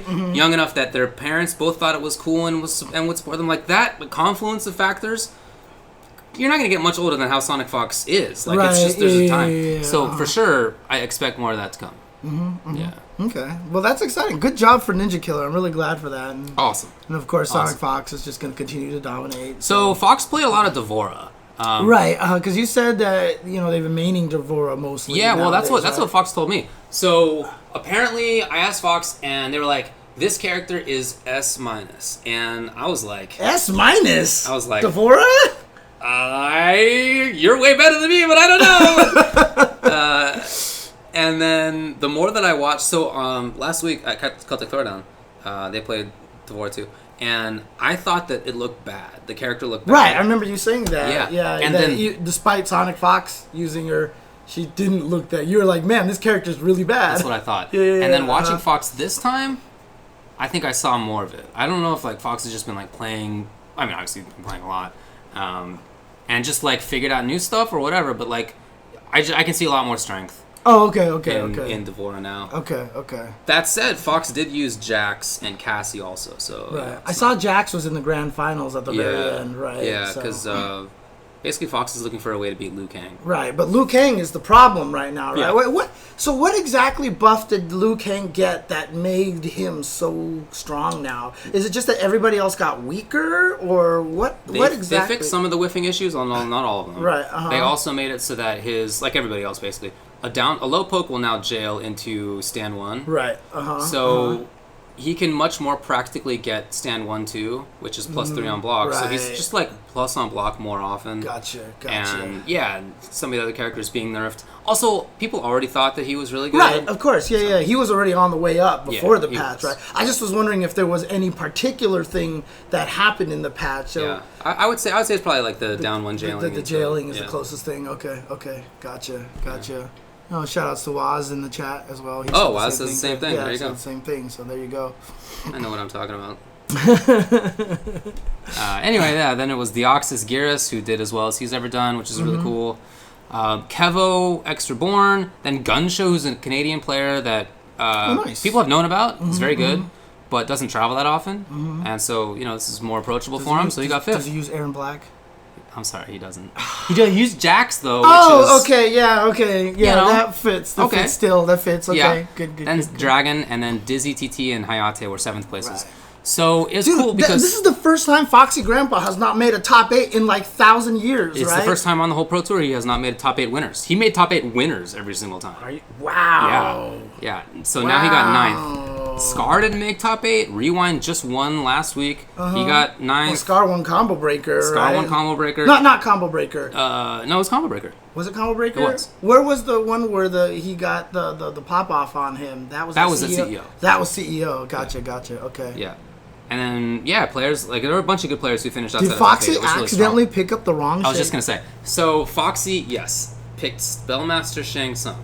And if you go back and watch, it's him versus Dizzy to get to the top 8, which is a bummer because they're both UK, So, they are about to play, and Foxy, reaches over and gives a little handshake. And while that's happening, he accidentally presses right on the joystick, on the controller. And then, without thinking about it, presses A or whatever, X, I don't know, to get into it. And so he's in the game, and he didn't realize that he had picked the wrong Shang until he did the special move input, and it came out with the diagonal projectile. Yeah. And that was literally the first. This is like half a minute into it. It was way too long to be like, hold on. It was way too long. So, yeah, he figured it out way too late, and literally nobody knew. Not only did he not know, the whole crowd, as soon as we saw this, we were like, what? Right, the commentators, as soon as they saw it, they were like, what? Like, all of us simultaneously did not even think to look at which one he was using. We all just assumed it was Warlock. Oh, that was literally for top 8.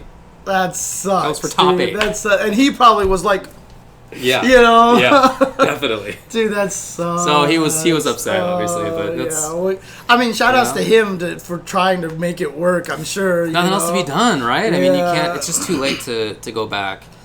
Oh, that's crazy, dude. Yeah, he did play it out, and I think that it ended up being 2-1 for Dizzy, but he did give up the first game because he lost. Yeah, obviously, dude. That's crazy. That sucks, dude. That sucks. Yeah, I mean, I actually spent some time learning Shang Tsung and Nightwolf, by the way. Okay, yeah. Shout outs to Foxy Grandpa too, because he jumped in my chat and was like helping me with all the Nightwolf stuff. Yeah, he's a good dude. He taught me 3 things with Nightwolf. He's like, now you are an expert Nightwolf. All right, what do we got? We got 4-1. Wave dashing, throw, block dash. Throw, loop, and shimmy, and he would shimmy with 4-1 and the combo basically. There it is. He was like, "You're an expert Nightwolf player now." So I was like, is. "Really?" And he's like, "Yep, there you go. You're good." And I was like, "Okay." That sounds exactly right, man. That sounds exactly right. But yeah, no, Shang Tsung is just like I can see why he's so strong now because a lot of his normals are really, really good. So yeah. No, MK does display the variant name. It does display it. But we're just all so used to only seeing one Shang variation. Who cares? Like, you wouldn't even look. Who's looking, we literally right? didn't look. None of us looked, even though it was definitely on the screen. Yeah, You know? I'm sure he won't make that mistake again. Yeah, I know. Next time he's going to be like... Yeah. Yeah, exactly. Man. Yeah, that was funny. Sucks. Anyway, really good tournament. That makes me sad. I'm a big Foxy Grandpa. I mean, obviously, I'm a fan of it because he's a Kung Lao player, but now he's turning into a dirty, filthy Shang Tsung player. No, I'm just kidding. No. Smash Ultimate was won by Mars. Esam second. Melee was won by Hungry Box. None second. Tekken 7 was won by JDCR. It was a... Oh, he was at DreamHack Montreal. Dojo. Oh, okay. Oh, it was a dojo event. It was. Interesting. Yeah. Okay. And Alpha got second. Street Fighter 5 was won by Rami. No, do you mean Flux dojo Wave event second. or the set? Because dojo event is the like the weekly kind of thing, Dojo. right? It was dojo. Okay. Yeah. Okay. Who won Street Fighter 5? Rami. LIH Rami. Okay, got it. Flux Waves. Okay. Cool. All right. So those were the big. Well, there was also. Did JDCR really not lose a round? Jeez. JDCR is becoming a U.S. resident. I mean, he might as well at this point. I'm not sure that's a joke. I mean, he definitely lives in the U.S. Does he right now? Yeah. I didn't know. I thought he still lived in Korea. Dang. Okay. So that's actually serious here. Okay. Yeah, because he's been going to like all the Western tournaments, and I just thought he was flying out here all the time. So. Negative. Dang. Okay. Good stuff. There was also the Penang Esports Dragon Ball Fighters tournament. Yeah. Which I was actually one small thing that I thought was cool about that was that Mondo got to go out there and like do the streaming for that. So, Okay. Yeah, so he hasn't got a chance to do that. I saw him like tweet or mention something. He's like, "Man, got to go back and do something that I love again for the first time in a long time." So yeah, he was having a good time streaming that. So he even jumped in my chat recently, and I was like, "Hey, Mondo." Yeah, exactly. So I was really happy to see him. And where was this? This was in Malaysia. Malaysia, Penang. Yeah. Dragon Ball Fighters, Goichi won it. Bardock, Kid Goku, Kazunoko second. Yeah, Okay. Goichi is Pretty good at this nigh game, I guess. unstoppable at this game now. And you know what? The thing about it is, for a player like Goichi to have beaten Sonic Fox at so many events now, you just gotta know this guy's confidence is through the roof now. Yeah. Because that's the one guy that you're terrified of, and now that you beat him, you know, not convincingly, but you've beaten him 3 times in a row, which is a convincing record For now. That you are just like, okay, I'm literally the best at this game. I think he is. Yeah. And last year, Kazunoko had a big run of Yeah, wins. that's right. That's right. Goichi's beating them right. both. Shout out to Goichi, he's pretty good. By the way, Mame Spider got 9th. Oh, nice. A Marvel Okay. player who I guess is now playing this. That's cool to see. 11th tourney win in a row. Wow. So is he starting his own little 0/Justin Wong streak here? Could he be one of the new 0/Justin Wong? He has to win 5 times as many. 5 times, not 5 more. I know. I have 5 times as many, but is that really out of reach Yes. at this? Okay, fair. It would be just amazing. yeah, I mean, yeah. That would be probably harder to do than Justin winning Marvel for so long. Yeah, Just due to the number of players and tournaments and stuff. and the quality of players and Yeah. everything like that. Yeah. Anyway, it won't happen. There was also Treta Championship Series in Brazil. Zenith won it with Manat. That's cool. I watched a little bit of that. Yeah. HK Dash second, Bison, Choo-Choo with Chun-Li and Ibuki third. Okay. Cool. Wow, Dimitri used Armika and Poison and got fifth. I'm glad to see that Choo-Choo's still in the game. Yes, and it's also hilarious to me that retired Brolinho got 7th place. Is he back in there? Got 7th place. Yeah. I gave him a shout out on a stream once too, and now it's just like retired Brolinho. I feel like we said it even when I gave him the shout out on the stream. I was like, nobody actually retires. If you announce that you're retiring, you're not retiring. Right. That's the thing. If you slowly slink away and just other things become more important over time, then you're done. Yeah. But announcing it, you're definitely coming back. Right. I mean, he hasn't traveled outside of Brazil for it, so maybe that's what it is. Maybe it's just like within Brazil. Right. Well, Brazil's a huge country, so he's still traveling, I guess. Yep. Smash Bros. Ultimate was won by Player 7. Is that, because Hi-Fi is pointing out that Solo Manat won, right? But this is kind of the first time Manat has done well in a tournament, like winning a tournament since the season changed, since she got the 3-bar V-Trigger 1, right? Yeah, so, okay. So that's pretty significant for that character. Okay. Yeah, man. Okay. Yeah, Shushu, again, obviously he was a super strong player before in Street Fighter 4, so glad to see that he's doing well as well. Yeah, I know. I chatted with Berlino a little bit on Twitter, not this time, but like the last time he got top 8. And yeah, he's just trying to support the scene and hang out and stuff. Yeah. I'm just saying, like, he's still getting top 8 and still traveling a little bit. So right, yeah. No matter I don't know how if that's much retired. Right, as much as he maybe doesn't spend a lot of time practicing, he's still gonna blow everybody. He's probably online every night, man. Yeah, but I mean, the other thing too, what's important though is like even just going to these events and not. I mean, maybe he's retired in terms of like I'm not trying to get to the CPT, I'm not trying to get to Capetown Cup and all this stuff. But going to these events is super important because if he's still there, being like, look, boys, I'm retiring, I'm still kicking your ass, like that could be like that motivation factor for people. And he could train people, so I think that's super important. That makes sense. So if that's what he's doing, then absolutely that's awesome. So shout outs to Brolinho. Tekken 7 was won by FSN Leo Chavez, Master Raven, and Katarina. Okay. That's pretty cool. Conqueror won MK with Sub-Zero. It's cool. It's pretty good. Sam Show was won by Kleber Yagami with Genjiro and Hanzo. Okay. Anyway. Okay. Then, oh man, I don't know if you watched any of this. I want to go back and see how it was. Capetown Showdown 7. Where was this one at? Capetown. In South Africa? South Africa. Okay. That's awesome. Yeah. No, I just think that's cool. Oh, okay. I thought there was like something that happened there that you wanted to. No, I just want to see what the South African scene is like. Okay. This was on the Tekken World Tour, the Challenger event. So this. Is it the first time that one of these Pro Tour events has had an official event in Africa? That's actually I was trying to think, but I believe it is. It might be. I feel like I couldn't think of any other example. I think Tekken's had stuff there before. Has Tekken? Oh, yeah, I think. Maybe. Oh, it was the first time? That's what I saw. Okay. That's awesome, dude. That's great to know. Yeah, so that I think is very cool. Yeah.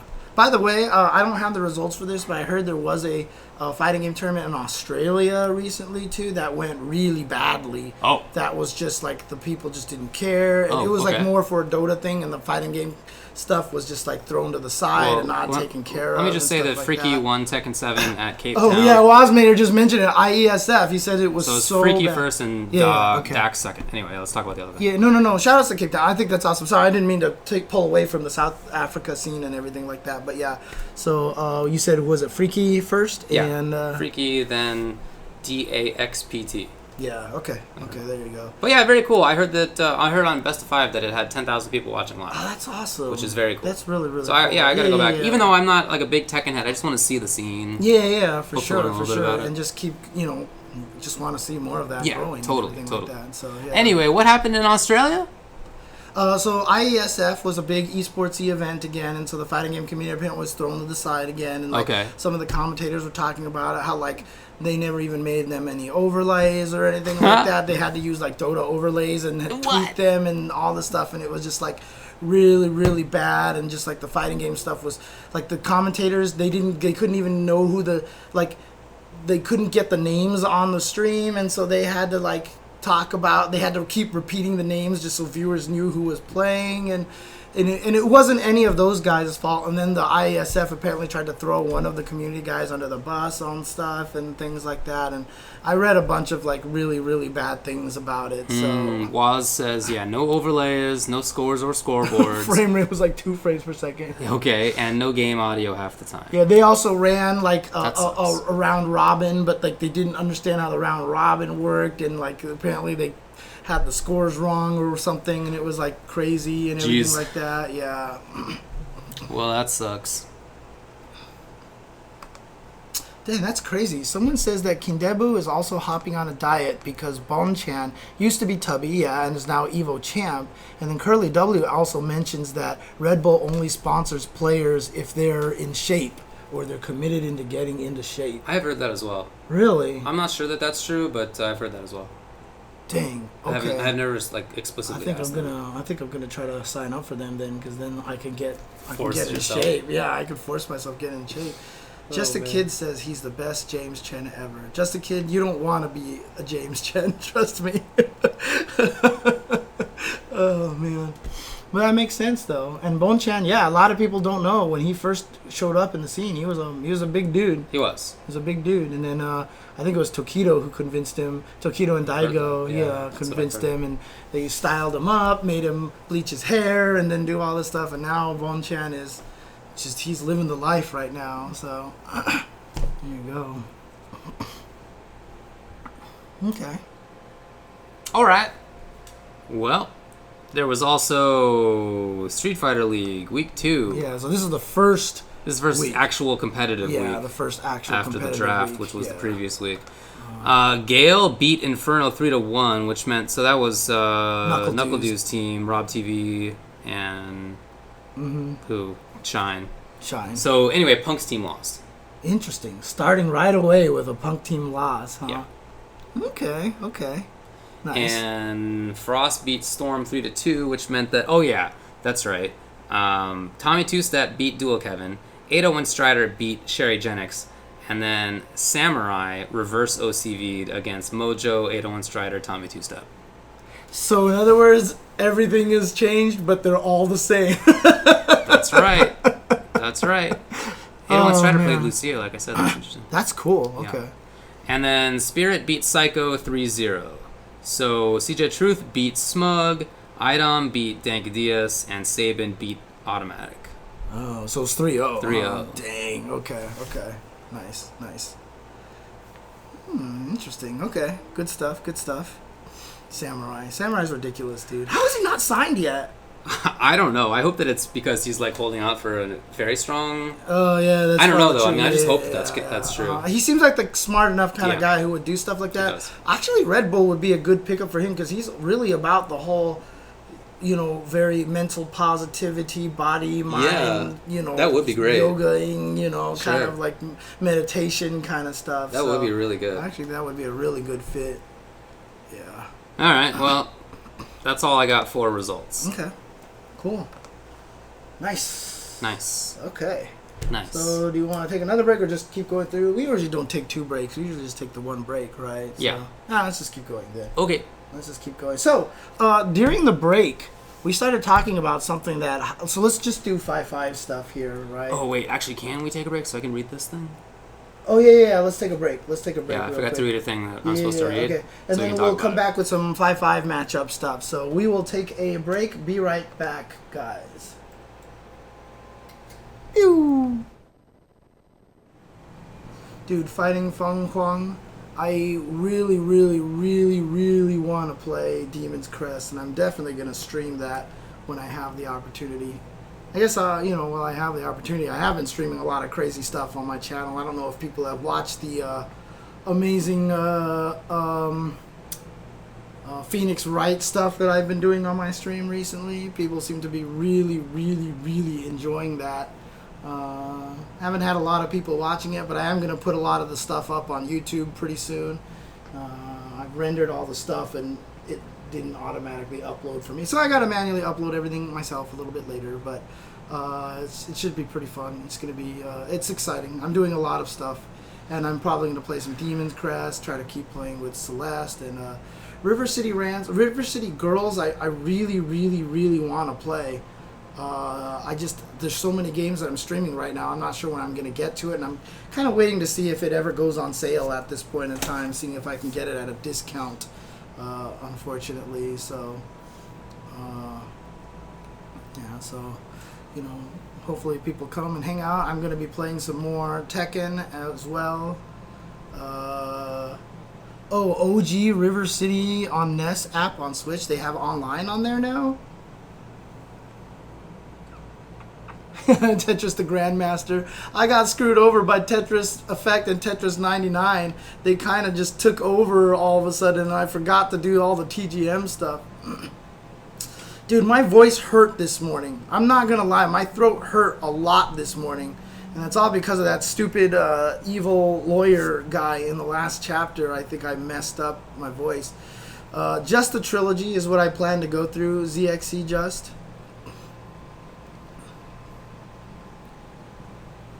Oh, dang. I didn't know. I didn't know the NES added the co-op. I thought NES didn't have the online co-op. Yeah, Von Karma's voice has been kind of destroying me, to be honest with you.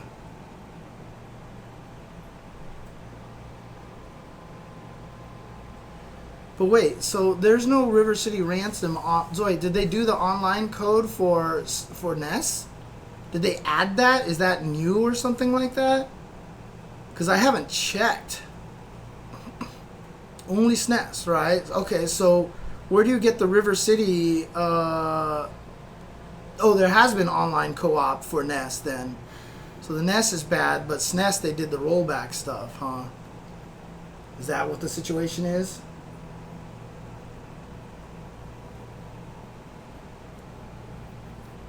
Okay. I have the Switch literally in front of me. Like, I want to just check this here. So so you're saying the Super Nintendo? Oh, I have to do a system update. Never mind. I can't do this yet. So. Okay. I don't want to do this right now. Oh, the system update, though, will take like 1 second, though. That's the thing, so. Yeah, there's definitely nothing accurate about the lawyer stuff in Phoenix Wright games, for sure. But that's not the point of the Phoenix Wright games, so. Like I said, I liken the Phoenix Wright games more to the Scum games from Lucasfilms, from LucasArts. You know, like the like Secret of Monkey Island and Maniac Mansion and those games like that. It's just about going through backgrounds and trying to find things and, clicking on the background of trying to find clues, using the right items in the right places, etc., etc. So it's just done a little bit different, so. But it's fun. I enjoy it. The story's very, very good. The last chapter so far, the writing has been really good. And they've been doing a really good job with the storylines and stuff like that. So I'm on the last chapter of the first game. Correct. Yes, and they said that the last chapter is very, very long. So I have been going through that little by little. We'll try to go through it more. I don't know if I'm going to turn Mondays into my Phoenix Wright days or something like that, because I've got so much other stuff to stream, and I'm not going to be able to stream on Wednesday this week. Because I have other some fighting game stuff that I need to do, and then some non-fighting game stuff that I got to take care of as well. So I unfortunately I will not have a chance to stream on Wednesday, but I'll try to make up for it this weekend. Oh, actually, I can't stream much this weekend either. Dang. Okay, yeah, there's a lot of stuff going on, so it's not too bad. So. All right, I'm good. Okay. All right, we're going to come back in just a second, guys. All right, everybody. Sorry for the break. I hadn't done my homework, so I had to do my homework. I had to read a little bit. You've been traveling a little bit, and everything like that. Yeah. So during the first break, we were actually talking about something that High Fight mentioned and something that I got into a conversation with him on Twitter. So I kind of wanted to get your opinion on this, in the situation that we were talking about. He asked on Twitter, High Fight did, what kind of stats would you like to see games actually give us in-game for fighting games? Like, what kind of information do we feel like we could use, to actually get good information out of? And my answer, just as a start, this would be really difficult, I think, but not for the developers. This would be difficult for us, but it would be so great. It would be wonderful. What I want is a game to have it so that after each match, they list every move for your character, show you how often you use the move, how many times it was blocked, how many times it hit, how many times it whiffed, it got countered, punished, and traded, and just kind of show that, and then how much average damage you got off of that move. So in other words, if your crouching medium kick was just the damage of the crouching medium kick, you're just landing it, right? And so how many times does the jump kick land? How many times was the jump kick blocked? Because the thing about it is, if you had that for both characters, you can get a lot of information. Because if you go to your opponent and see how many times their jump kick was blocked, that will tell you how often you blocked a jump kick. Of course. Right? So you can kind of discern the information. Now, the problem is, that's just a lot of data, and it's really kind of hard to get any narratives out of it. And that's where it takes us, the people, to start data mining that information and start figuring out what is significant for every character. So you want them to pump out a CSV for you so that you can do the statistical analysis. Yeah, basically. And then as we do the statistical analysis goes on and on, maybe you can start creating reports or something like that. I mean, that will never happen. That would have to be a side website thing. Yeah, I mean, if you just put it on an API, you can just have so that people can make that themselves. That would be super cool. And I think that would be sick, because then you could see top Karen players get this much average damage off of the crouch medium kick. Right. And if you see someone with a low damage, you're not confirming it.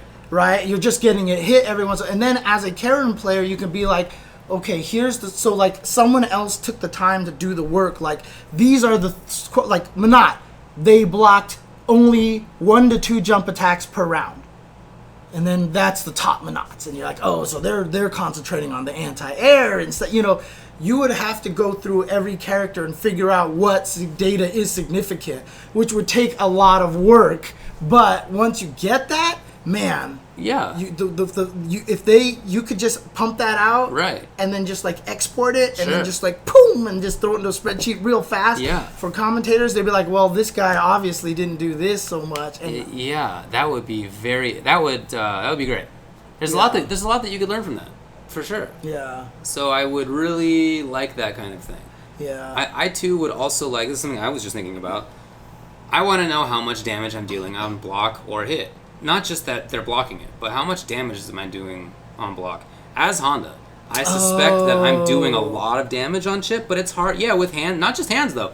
Jab, headbutt, and EX butt slam. Gotcha. And I feel like I'm doing a lot on chip, but I don't There's no way to know. Right? So I want to know that, because if, say, you're somebody who's trying to learn Honda, and you look at the top Hondas, and you're like, okay, where do they get their damage from? Right. Some percentage as anti-air, some as command grab, some whatever. Some as chip. Yeah. How much as chip? What should I be going for? Right. Because that shows you not just where the damage comes from, but what moves you should be using, right? Should I be using more hands?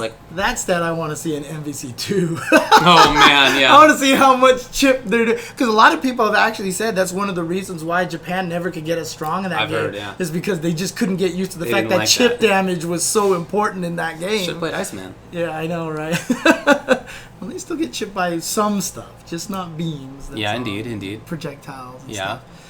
So I just think that that's really cool. No, MK did add some new stat stuff, right, in the combat. They did, league, right? yeah. And it was also clearly shown that in Street Fighter V, it looked like they started that. Yeah. Because somewhere in the game, apparently you can see attacks, but it's built up over all your online over time, not within one particular game, right? It would be cool if it was Smash Brothers that you had the little box there that you could see all the stats. But yeah, Combat League does do that. Combat League, after, it's just like what you want. Mm-hmm, it shows you afterward, what, it's not I believe, correct me if I'm wrong, because I haven't played that much Combat League on account of, for me, the connections have been mostly bad. So I've been playing player matches and whatnot.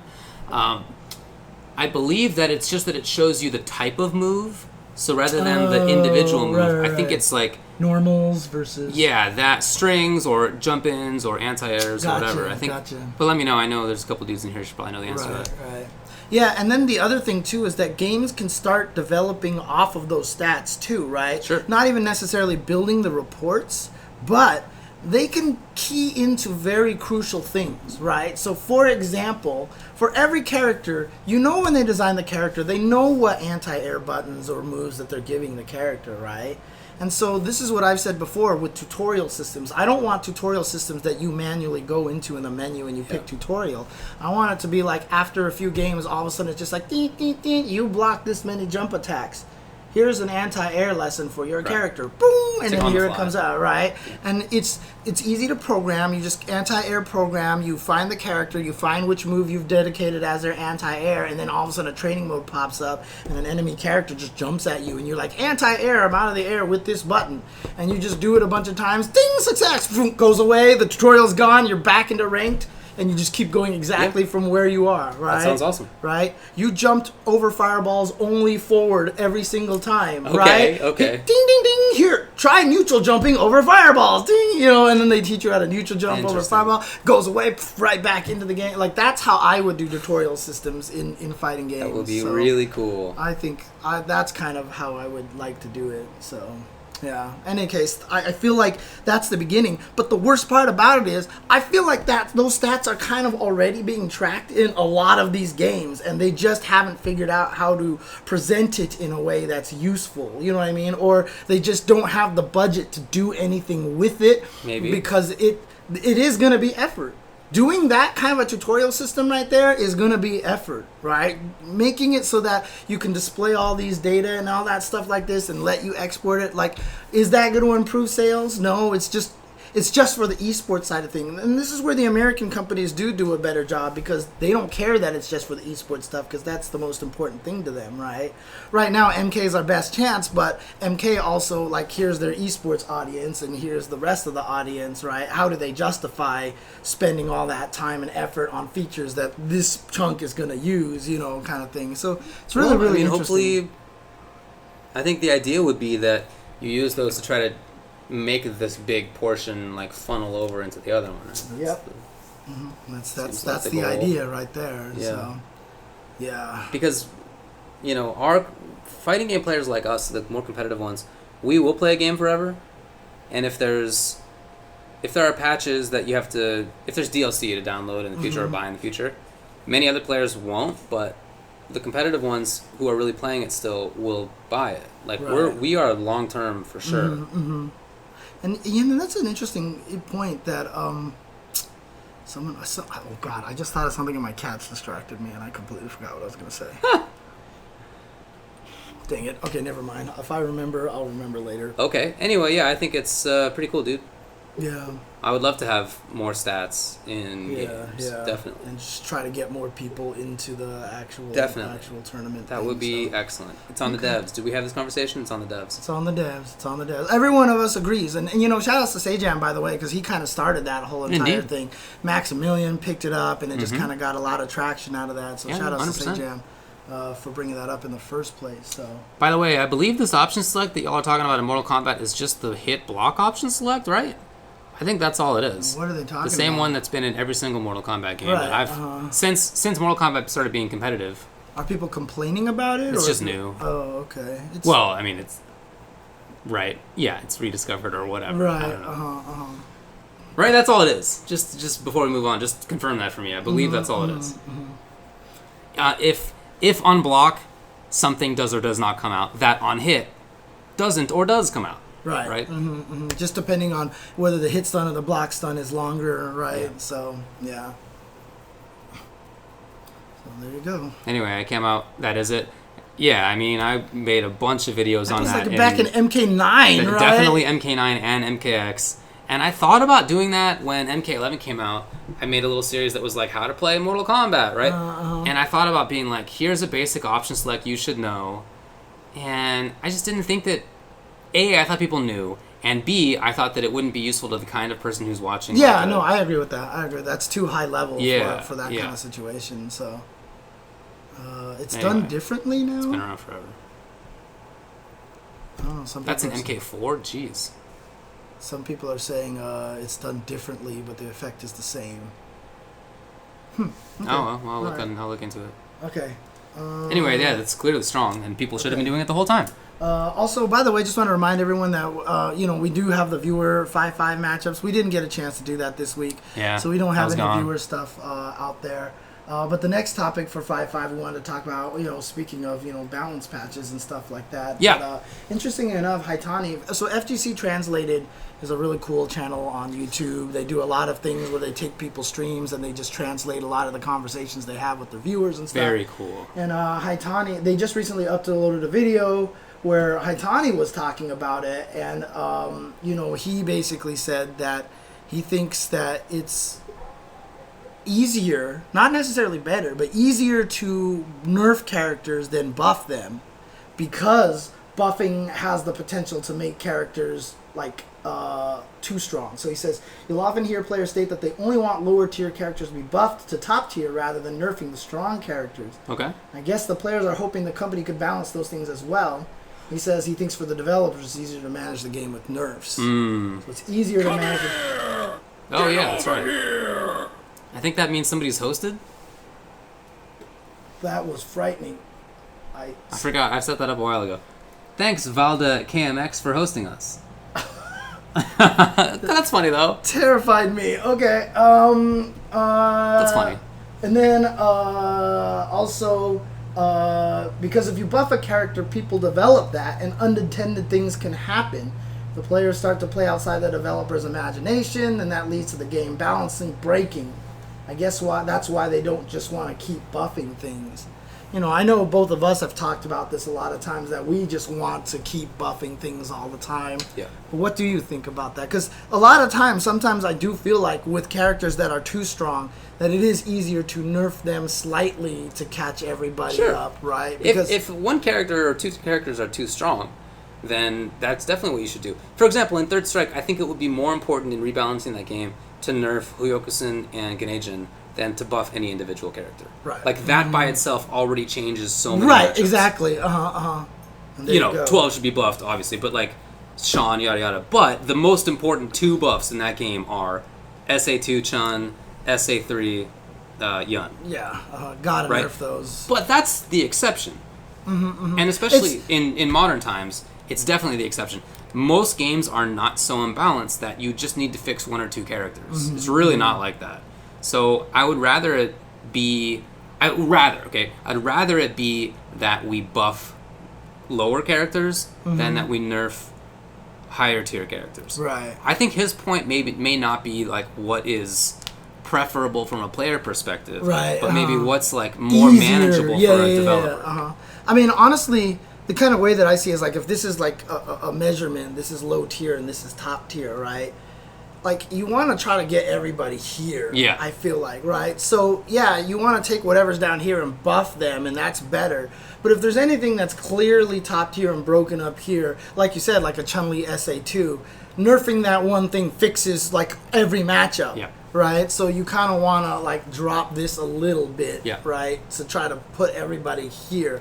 So it definitely is a case-by-case basis. Because while I would like everybody to only be buffed, and so you don't take away cool, fun things that you could do before.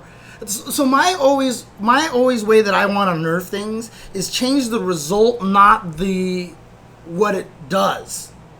You know what I mean? So in other words, if something's too strong, make it do less damage. You can still use it the way you did before. It's just you don't get as big a reward out of it, right? So if Chun-Li Hoyokusen was turned into, I don't know if this would be too much, but let's just say it got nerfed to Shippu damage, and you just left it how it is. Maybe that's all you need to do. Now you have the two of them, maybe, and you just don't do as much damage. So she's just the same way so now you're not ruining everybody else's what they used to do with Hoyokusen, but now you just nerf the damage of it. You're not changing how they play. You get to still do the fun stuff that you did, but you just don't get the benefit off of it. That's kind of how I look at, you know, a lot of these things. And so that's how I would try to nerf things, is don't nerf what it does. Don't try to take away the fun things. Just make it so that the fun things or the overpowered things just don't benefit that much anymore. Well, I agree with you that things that are fun should not be taken away in most circumstances unless they're... Thanks. Oh, Paul B, what up, man? Thanks, dude. Yeah, unless they're just too OP, but that's, like I said, very rare nowadays. Right. I mean, the best response is Paco Stevens up here, who should know, being the lead combat designer of NetherRealm Studios. The correct answer is there is no right answer that works in every situation in every game. Unless it's a Tom Brady character. Yo! He said it! Damn! He did say that.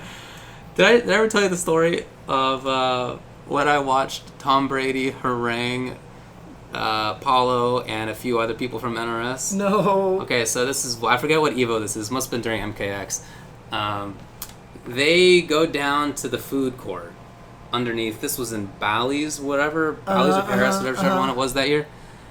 They went down to the food court to like get some noodles or whatever. And I was also going down to the food court to get some food. And there... Can you picture a food court where like there's an enclosed space, but only by like a small fence? Right, yeah. So there's a little fence, and then there's the tables where people are eating. And Tom is standing outside of the fence, and they are sitting right inside the fenced area around a table. And they're just trying to eat their food and just, don't look at them. And Tom is just, for many minutes, I don't know, I didn't stick around that long, at least 10 minutes while I was there, maybe longer, he was just there talking about the clone. Talking about the ice clone doesn't work, and I mean, they were just trying not to, don't look at them, trying not to pay attention. Oh, man. Oh, man. Anyway. For about 7.5 years. You remember that, right? Like, that's, I don't know if that was I'm sure that has happened to you guys other times, but I was there for that one, and it's like an insight into what they get. It just must be awful. And then they're like, screw the clone. I know, right? Yeah, it's not even in 11.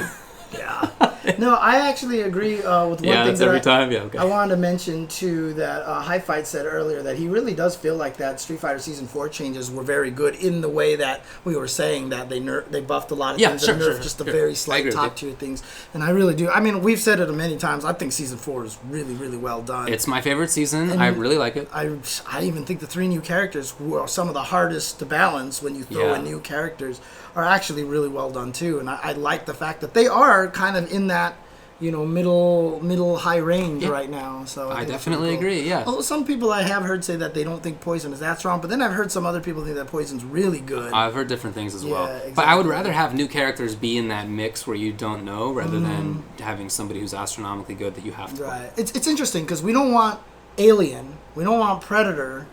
But we also don't kind of want like how Dudley, Makoto, and Ibuki were when they first showed up in Street Fighter 4. Remember when Justin did that little demo thing where like, my God, these characters are going to be broken. And then they showed up and they were like, these characters are bad.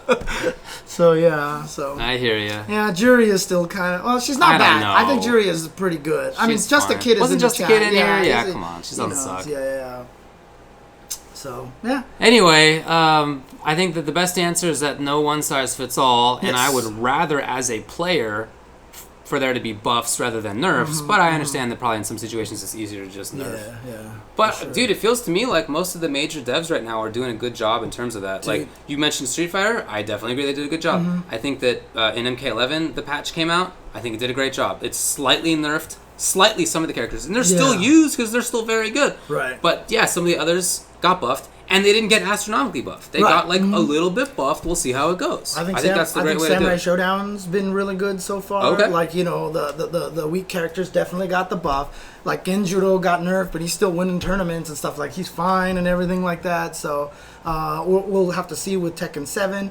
But I mean, look at Smash Brothers. They said top 40 is like high mid tier, right? So I think that might not have been real, but really, okay, I don't know. Maybe I don't know. Maybe. But I have heard that it's reasonably balanced. Right. Yeah. So all the games I think are doing that. I mean, let's face it. If Nintendo is actually balancing their game well for one-on-one combat right now, every company has probably believed, because they'd be the last one that I would have believed that they would ever do something like that. So. Balancing fighting games is about a quarter century now, right? Uh-huh. And I think that's enough time for people to have kind of learned what to do. Yeah, and the other thing too is that for those who are newer into the fighting game community who aren't as familiar with it, buffing and nerfing characters is a dangerous thing. It's seriously like one of those. It's like diffusing a bomb. Like you clip the wrong wire and the whole thing just goes, right? Yep. I mean, because people don't realize that. Because I still remember in vanilla Street Fighter 4, everyone was like, Guile sucks, you need to buff things. And then the buff patch came out. The patch list came out for Super. Yeah. And Seth tweaked frame data of Sonic Boom and meter gain of Sonic Boom, and maybe a slight change to the range on his crouching medium kick. And everyone's like, he needed way more than that. You're crazy. What have you done? He still sucks, right? And then he was one of the best characters that season. So, people don't realize that is the level of nerf and buff that characters kind of need. And on top of that, in that instance, when they were actually doing the changes, Street Fighter 4 might have been half a year old, maybe? Yeah. A year, maybe? That's not that much time in a complex fighting game to really figure it out, especially in the way that we were playing games in 2008, 2009. Right. Sometimes you just see things develop, Hard to know what's going to happen. So I think that's why in NK they've gone kind of hands off in terms of balancing a character like Kotal, because I feel that Kotal could be super strong if they just give him a little bit too much. So when they buffed him, they were very light, and Kotal players were like, he probably still sucks. And I just talked with Mr. Aquaman, who's a Kotal main. Oh, okay. And he's starting to see that he thinks that Kotal's actually pretty good. And we'll see how it develops. That's how it is. We don't know. And plus another thing too, one of the trickiest things about MK11 balancing too is that they've already said that they're planning to add more tournament variations into the game. So if they add more tournament variations to the game and you buff somebody based off of a weak couple of tournament variations, what if Kotal just needed one of those other moves that he got and all of a sudden he's super good? There are people who think that he's literally just if you just had different variations, then he'd be very good. Exactly. Yeah. So MK is in a little trickier situation too. I would rather not see them over buff certain things to make up for things. Because, look at Devora, right? If Sonic thinks that, she's S- tier, and then all of a sudden a new variation comes out and it's just wild, and then all of a sudden now everyone's gonna hate Devora, right? So could be. Interesting. Yeah, but for me it's just try not to take away the fun things. Try not to take away the fun things. You know what I mean? If you're trying to never mind, I'm just not gonna say I'm sorry, I wasn't shaking my head at you. No. I was shaking my head at Paco Stevens, NetherRealm game developer, who says Terminator could be bringing more tournament variations from the future. Nice. No, I was just about to say, What does that mean? When you try to balance a game like Super Turbo, you don't take away Fei Long's chicken wing into Fierce Rekka combo. I know. Anyway, you probably shouldn't leave Negative Edge Ocho either. Okay. Anyways. Alright, so that's enough for 5-5 matchup. Tune in next week. We will definitely try to get the viewer 5-5 matchup back up there again. So, sorry about that. We did not get that. Yeah, I just was out of town, Yeah, for sure. Alright. So we've got game news, FGC news, game news, community news, and stuff like that. New Halloween costumes are out for Street Fighter V. Do you have a link that you can put up on the chat? Yes, I do. Can we talk about... Well, they're both good. So I guess we'll see. Are you a fan of the Honda one here? Of course I'm a fan of them. See if I can get this up here for you guys. Oh yeah, buff Cetrion. There's a character who needs buffs. Cetrion. Wasn't there a grand finals that was just Cetrion recently? I don't think it was a mirror, but Okay. yeah, Dragon's been in grand finals like a couple of times, so yeah. Didn't he have this costume in 4? I think he did have this costume in 4. I think he did have it in 4. So- but Turtle Honda, dude. Yeah, I guess this is like some Japanese mythological character. Oh, is it? Oh. Yeah, because I posted that I thought it looked like TMNT, and then people were like Kappa, and I guess Kappa is actually the thing. Yeah, I think so. A Japanese water spirit is what they're talking about. Yeah, and it's called a Kappa, and it looks like that. Dude, it's the most trolly Honda ever. It's amazing. It's I'm a actually Kappa gonna buy Honda. this. It's a troll. It's a turtle, which is how I'm trying to play him. It's just perfect. I didn't care about him in Street Fighter 4, so I didn't get it, but I do in this game. Nice. What if there's a red Kappa? Oh, if there's a red version, you're so happy, dude. I'm so happy. You're so happy, for sure. For sure. And then there's also Poison as well here. Look at that. The big old fierce. Yeah. That's the fierce noise. What do you think of Zombie Poison here? Oh, she looks cool. Yeah, I think Poison looks pretty cool in this game. Yeah. I like the new hair. Me too. I think the hair is really cool. I like the new hair a lot. Yeah. For Poison. I agree with you. She looks great. Yeah. There you go. So there's a new Halloween stage that you can see in the background over here and everything like that. So, but one interesting thing that they also mentioned was that Capcom released some stats for Street Fighter V, Okay. and apparently Lucia is being used like twice as much as Honda and Poison are, which is surprising to me. Is it surprising to you? I mean, I thought Poison would have been used the most. I think I would expect Lucia. Did you see the fan art where someone took Lucia and Cody and drew them like the Zootopia characters? No. It's amazing, dude. It sounds like it could be good. It's amazing, dude. It's so good. But yeah, I'm not surprised to hear that Lucia gets the most play. She's like a cute blonde girl. Yeah. Yeah, and the nice thing people are about weird that is about that actually fills, that cute blonde girl spot that is sorely lacking in Street Fighter V. Well, I know. I mean, yeah. Obviously, you're messing around, but like, there really is a large contingent of people that's what they play. Yeah. That's what they want to see and play. Yeah. I think that sucks. Yes, but there's the stat. Even though there's already 100 of those in the same game, they have found the new one, and wow, she's so cool. Yeah. She is actually really cool from a gameplay perspective. I definitely agree with you on that. Uh-huh. But in terms of she's just like another blonde girl, yeah. Mm-hmm. Like, honestly, I just think that the way that they made all of her combo routes is really interesting. I agree. I think her gameplay is very she's interesting. Super fun. So, is it true that the etymology of Kappa, in terms of the Twitch emote, which is Kappa, right? Mm-hmm. Is it really called Kappa because of the Japanese water spirit? I doubt it. That's what I think. Haitani just said that in chat. Yes. People use Kappa for troll because of the Japanese Kappa. Is this Kappa? What are you doing here? Yeah. I thought that was the guy's name, right? Is that really his name? Wow, I'm learning all sorts of things today. Yeah, did you get me? Did I get got?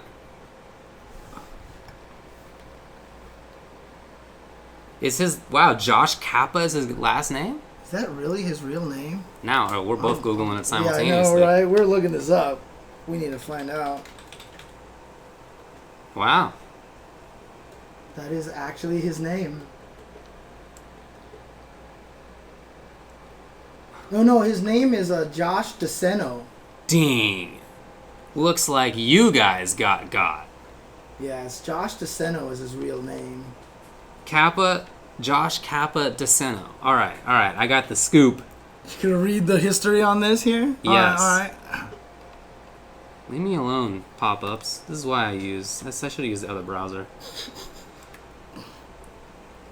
Josh departed the companies in the early days of Twitch to join a music live streaming startup where the myth of Kappa, named after a creature in Japanese folklore, ballooned into something much more everlasting than your average internet meme. I assumed that after a year, 2 years, 3 years, it would disappear. people would just move on to the next thing. What kind of makes it feel different is it hasn't. Wow. Interesting. Thanks to metro.co.uk. Interesting. So I thought it was like... Actually, I never even thought about what it was named after. I was thinking maybe it was like a Greek letter kind of thing or something like that. I never even thought about it. Yeah. Interesting. You got to think about things in life. Anyway, what are we talking about? What's next? We were talking about more news. Okay. Here's news about news. Apparently at TGS, Guilty Gear is going to get more information revealed about it. Ooh, TGS is this week. Yes, so I'm excited about that, to find out more about that. And then also, on September 22nd in Japan, so September 21st our time, more information on BB Tag is going to be revealed. Like, we're going to find out more about the newest... I don't remember if they said they're going to announce the 9 new characters enter the fray, and then oh wow, look at this giant version 2 update expansion, bringing with it 9 new fighters, reworked balance, new moves, and updated user interface. I really hope so, because the character select is ass in this game. It is ass. It is. I agree with that. Probably second worst right now, with Samurai Showdown being the first. Yeah, that's by a mile, but yeah. But, yeah, they're going to announce a bunch of new stuff. I don't remember if they said they're going to announce the other fate in the game or whatever the things were called again. Okay. But yeah, so obviously a few characters were announced at EVO, but apparently there's going to be a lot more, and we're going to find out more about them on September 22nd/21st. Well, on September 27th through 29th at CEO Taku, there will be a demo playable. That's right. They're going to have the 2.0 demo. And there will be Yumi, Blitztank, Akatsuki, and Neapolitan to play. Still can't believe they're putting Blitztank in Blitztank will be in the game. I still can't believe the tank. How does that work? Like, when you throw the tank, do you throw the tank? You just throw the tank. You throw the tank, so you'll throw it behind you, and the tank will just fall upside down and flip over like a bug? Correct. Dang. It's just a tank. But it's a character in the game. That's so wild, dude. It's hilarious. That's so wild. Yeah, I think it's great that it just like obeys the same rules as everybody else. I think that's perfect. It's like the Doom Train when in FF6 when Sabin, body drops it. Anyway, yeah, check it out at CEO Taku. That will be September 27th through 29th. There is the new SNK controller that has been announced, which is a very, very interesting little beast here. Okay. Let me see if I can get a good picture of it here. Because it's very interesting. Yeah, I'm looking forward to seeing what they do with the tank. Will it be ass? I don't know. There you go. So this is the new for all Neo Geo fans. Neo Geo arcade stick. What's interesting about this... it's a full... I thought it was a controller, but it's a full stick, just kind of in a weird shape. Not only that, but it comes with games on it. It's like one of those portable joystick things that you can play. Supposedly it comes with 20 games on it. And it can be used as a controller on the PC. Oh yeah, there you go. You see it right there. There you go. So there you go. Wow. So that's kind of cool. So you can be using it as a controller, but it's only for PC so far. So we don't know if it can be used on a PS4. Just get a However, you would get a Pro Converter, and it works just fine. Yeah. Well, there you go. Great. Yeah, I would love to know if those parts are moddable or if they're already good parts or whatever. But right. That's great. That sounds really cool. It's actually a really cool idea. Yeah, I agree with that, you. So it's really cool. So, I mean, it kind of serves that multi-purpose. And I think it can also plug into the Neo Geo Mini as well. Okay, cool. So you can use it on the Neo Geo Mini. So they're really just making sure it does as much as it can. That's great. So if it can also work on PS4s or something like that. But obviously it can't work on both PS4 and Xbox unless... I don't know if that's legal yet or anything like that, or if it's still only China controllers that can kind of do those kind of things. It's just a question of whether the companies allow it. Right. It's not legal or illegal. Yeah. It's just... Okay. There you go. Yeah. So that's actually kind of cool. Shout outs to them for Very cool. Yep. Okay. What else do we got here in terms of game news?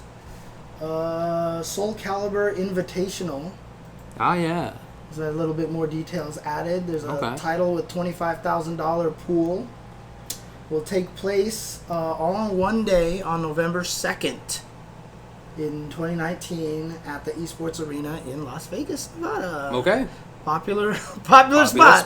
Popular spot. So That's cool. And I think there's going to be a last chance qualifier tournaments in there. So far, only 2 players have been confirmed in attendance, which is Jeremy OP Skill, Bernard, and Gerardo Lolomex Vega. But other people, probably the EVO winner will be added and stuff like that. So I wonder if they'll add Kiev from EVO Japan winning as well. Hopefully they do. Hopefully they do. So the winner will earn $10,000. Runner-up takes $5,000. Nice. And there will be a last chance qualifier capped at 128. Wow. And registration is open right now on Smash GG. And what date is this, you say? November 2nd. Uh-huh. November 2nd. So okay, very cool. Yeah, there you go. Awesome. Cool. And that's all the game news that I have here. Community news. Okay. Capcom Last Chance Qualifier tickets are available now. Oh. So if you want to get into there... Wait, when and where is that? Capcom Cup? Capcom Cup was going to be in Los Angeles. Oh, that's right. Yes. Right? Praise be. Yeah, but we don't know where. Oh, no, it's at the Novo nightclub in Los Angeles. Wait, where's the Novo night? I have no idea. I don't even know what that is. It's a nightclub. It's a nightclub. But where? Can you? Is there a linky link here? What do we got? Oh, that's some other crap. All right, Novo nightclub, Los Angeles. Google Maps it. Where are we going? Where are we? Oh, by LA Live, it looks like. Yep, by LA Live. So that's in at LA Live. That's in downtown by Staples. Downtown about Staples Center. Okay, that makes sense. So there you go. Cool. So you just take like 7th Street Metro Center and you're there. Mm-hmm. I can take the train. Take the Metro. Yeah, I'll do the same thing. Exactly. That is awesome. They can definitely register right now. There's 2 options. There's the standard entry for $90 and VIP entry for $170. I don't know what that gets you.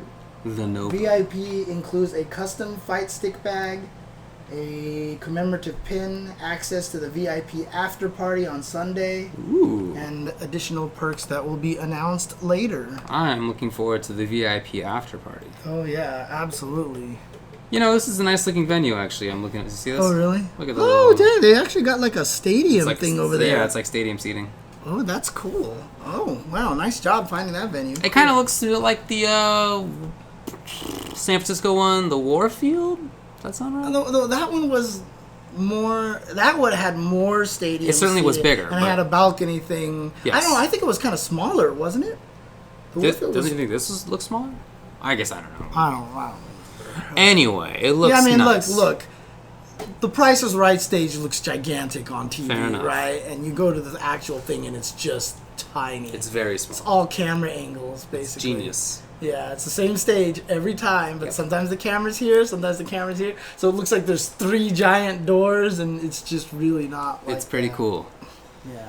All right, well, that's cool. And Okay. what date did you say that was? The actual event, you mean? Yeah. The actual event is on December 13th through 15th. Okay. Duly noted. Capcom Cup. So Duly noted. Okay. Did you see the new Switch controller? No. I didn't see the new Switch. Was that on the Direct? I think it was on the Direct. Because I watched the Direct. I don't remember. What does the new Switch controller look like? No, maybe it was some separate ad. Okay. Very weird. Very weird. It looks like Tira's circles blade thing, but it's like bendable. It's like malleable. What?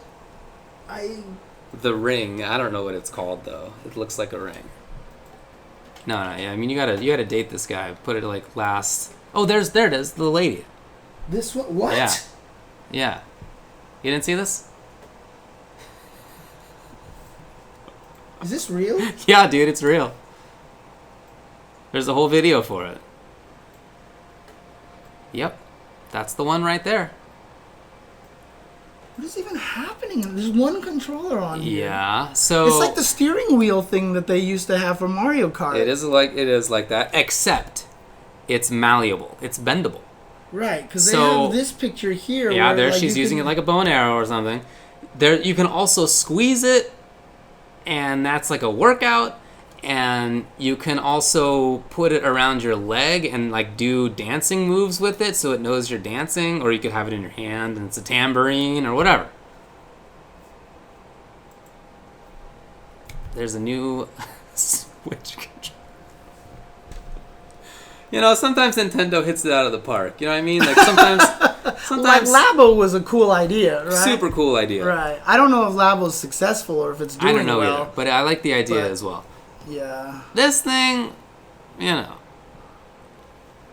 not everything can be a winner.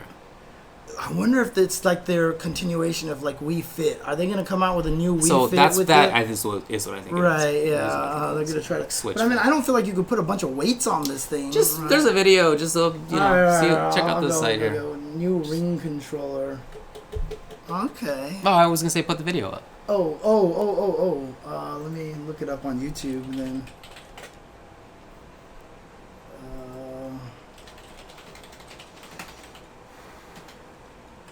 Hey. There you go. First look at a new experience. What, this one here? Yes. Okay, hang on a second, guys. I'm going to turn the audio up a little bit, so please do not get shocked by the audio suddenly coming from nowhere. Do you ever just eat Gouda? No, I actually have not just eaten Gouda. I'm trying. It's hard to open. Alright, here we go. Nintendo Switch. First look at a new experience.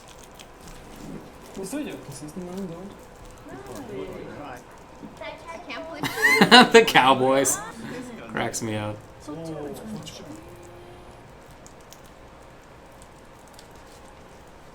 What the? Snap.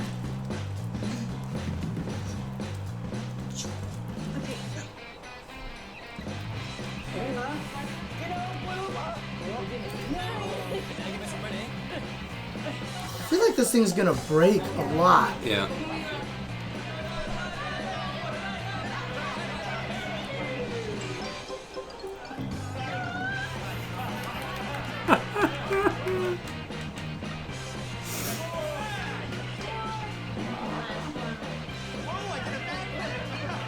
Whoa, I did a backflip!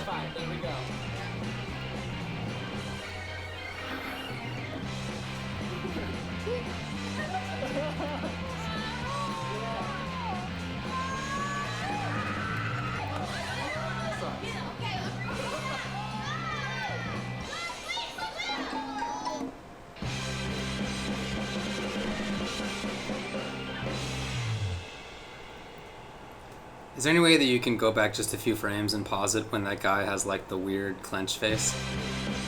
Like right at the end of this. Perfect. Oh. There it is. There. Ha ha ha.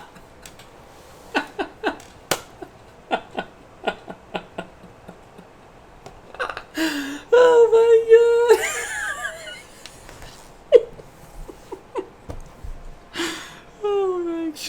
We should turn this into an emote. Look at his face. Oh man.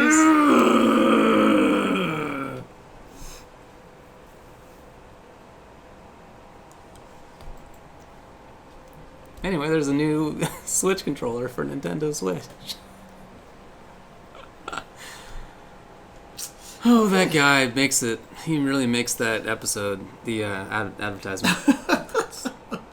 Well, definitely looks like they're going to use it as some sort of workout thing for sure, right? It's not even going to be like I thought they were going to try to do Mario Kart stuff with it, but that doesn't even make sense because if you put it at the top, it doesn't work that way because it has to be in the middle when you rotate it and stuff. So, no, they're definitely they're trying to get back on that Wii Fit train again, and instead of the board, they're trying to come out with something different. So, interesting. I wonder how much how retracting into its original shape is it gonna be? You know what I mean? Like, are you just gonna pull it and does it have that kind of resistance it's gotta to have it? snappiness, yeah. You know, because then you could use it as a bow and arrow kind of thing, right? Which would be kind of neat. What do they call that? Memory something? Oh, I don't know. Yeah, there's a term for that. Okay. In material science, I don't know. Yeah, they're going to break. People are going to destroy these things. They have to, because you're going to pull so hard on it, and then someone's just going to snap it. On the other hand, did you see how much that burly dude was struggling? It's true. It's true. So, there's definitely some strength in that thing. Oh, yeah. Indestructibility, so... Well, like I said, at least they're trying different things. They are trying. At least it's not acting. How dare you? How dare you? Sure that I had a Wii Fit board. Did you? I did have a Wii Fit board. Yeah, I had that. Didn't really use it as much as I probably should have, but oh man. Okay. Interesting. All right. Okay. So we've got some other community news to talk about here. So all right. You did your homework here. I did, finally. Yeah, you did do your homework. So obviously, I saw that they talked about this on Best of 5 as well. Yeah. But Infiltration had a new interview on IGN Korea, where he was able to talk about a lot more of the stuff that happened, that went on with the situation and everything like that. Talking about domestic violence. About the domestic violence stuff, exactly. What did you think about it? I guess I don't really have significant thoughts about it. Okay. Do you feel like it brought any new information into the situation, right? Well, I didn't know the spiel about the dishwasher or whatever. Right. I don't know. Yeah. Yeah. I mean, to the extent that you see his side, which is not irrelevant, obviously. So yeah, there's that. On the other hand, I just don't know that there's much that we can conclude after reading that. Naturally, somebody's going to be defensive about their situation. Right. That's what you assume when it comes to something like criminal or even civil law. You just expect that. So that's not to say that he's not being accurate, right? But you do expect that. So I don't know. Without more information, it's hard to really know. The only information that we really have that's set is that for sure the judge gave him a fine for having committed domestic violence. Right. And what more this really has to say, I don't know. It's never been super important to me to take this sort of believe one side or the other. Right. That's always hard, and so you have legal systems to try to suss that stuff out. So my whole take on the situation has always been, okay, well, remember when it was announced or when it was leaked, I guess, we were like, wow, we really hope this is not true, but here's a potential story. This will be awful. And then it turned out that some of those initial leaks were not right, but that at a minimum the domestic violence fine was correct, and that's a fact that you can look at in the world. Right. The other sides of it, I don't need to take his wife's side or his side. I don't know. Right. Whatever. That's not something that I'm super interested in. I just want to know the truth of it, and to the extent that there's a fact finder, then hopefully they did their work. Now I'm often very critical of the police and legal fact finding in the U.S. So I don't know how that situation goes in Korea, but for certainly for us, I think that that's oftentimes wrong. And it sounds like his story includes something that what we would call in the U.S. just a plea deal, right? Where you agree to say that you are guilty of doing something, even if you're not, just as a way to get rid of it. Hopefully the charge. Well, the only reason you do it is that the charges come with less of a penalty, whether it's reduced jail time or no jail time or whatever. I mean, there's any number of ways to do that. But that does mean that there are people in this country who agree to say that they're guilty of things that they haven't committed. Right. So I'm very critical of that. And if that's what happened here, that would super suck. Right. Because then the only thing that I could say that I know for sure that there was a judge who said, yeah, you did this thing, then that is called into question. If that's true, that would super suck. I mean, that would be terrible. Right. But I don't know if that's true. It's his side of the story, and I don't have enough to go on to say that that's the truth of it or not. Right. And the other thing too is that we had Panda Global do an investigation, and they did a very thorough investigation as far as we can tell, right? Yeah. And the only thing we have are the facts to go with. One of the hard things is obviously if you're someone who is a big fan of Infiltration, if you're mad at people who have, you know, gone with the findings and yes, he was tried and all this stuff like this, you read something like this and you're going to believe everything right away, right? This was the whole point of the post-Evo show when I kind of mentioned that you kind of have to believe the girl, right? Not that I'm saying you have to blindly believe her. Okay. This is something that I've had to clear up to everybody. Yeah. Well, that's important to clear up. Right. So my whole thing was that a lot of people just discount the girl. Right? I've already seen so many people just saying, yeah, she's crazy, she's crazy, she's crazy. That's always the response. Right. That right? is, she's nuts. She's a very crazy, common default, sure. Right? And I hate that. Of course. I hate it as so much. As a default, right. that's a bad thing. And so the reason why I said you have to believe her is I'm not saying you have to only believe her. Yeah. So you have to believe I just think sides. that phrasing is probably something to cast aside. Yeah, it's just exactly. Not, it's just, exactly. You probably just shouldn't use that phrase. Right. So the way that it should be stated is that everyone needs to be listened to, and okay. credence has to be given to both sides, because too many times, right away, the girl's story is just not given any credibility. What you mean is that you shouldn't discount somebody because they're a woman. Right. Exactly. Okay. Exactly. So, exactly. Of course. So, and yes, and that's absolutely true. So, I'm not a lawyer. I'm very bad at figuring out how to say my phrases, and so it makes total sense. Yeah. And a lot of people gave me shit on that one, and I've explained it to them afterwards, you know. I've always made it a point so that when stuff like that happens, you make sure you believe both sides, right? So like in the Flow situation that it came from, I was saying that you have to believe her, but that also means that I believe Flow at the same time. It's just that for me, I felt like people believing Flow was kind of the default already. Yeah. You know what I mean? So my whole thing of emphasizing believing her, you know, I stated it 100% poorly. Yeah, you know, I should have mentioned that it was both of them, right? Yeah. So, so again, it's not that you believe both sides; it's that you don't discount them. Right. They may be lying. Mm-hmm. Exactly. But you don't discount them without looking into it more, or having hopefully some accurate, neutral third party, like a court is designed to do. Right.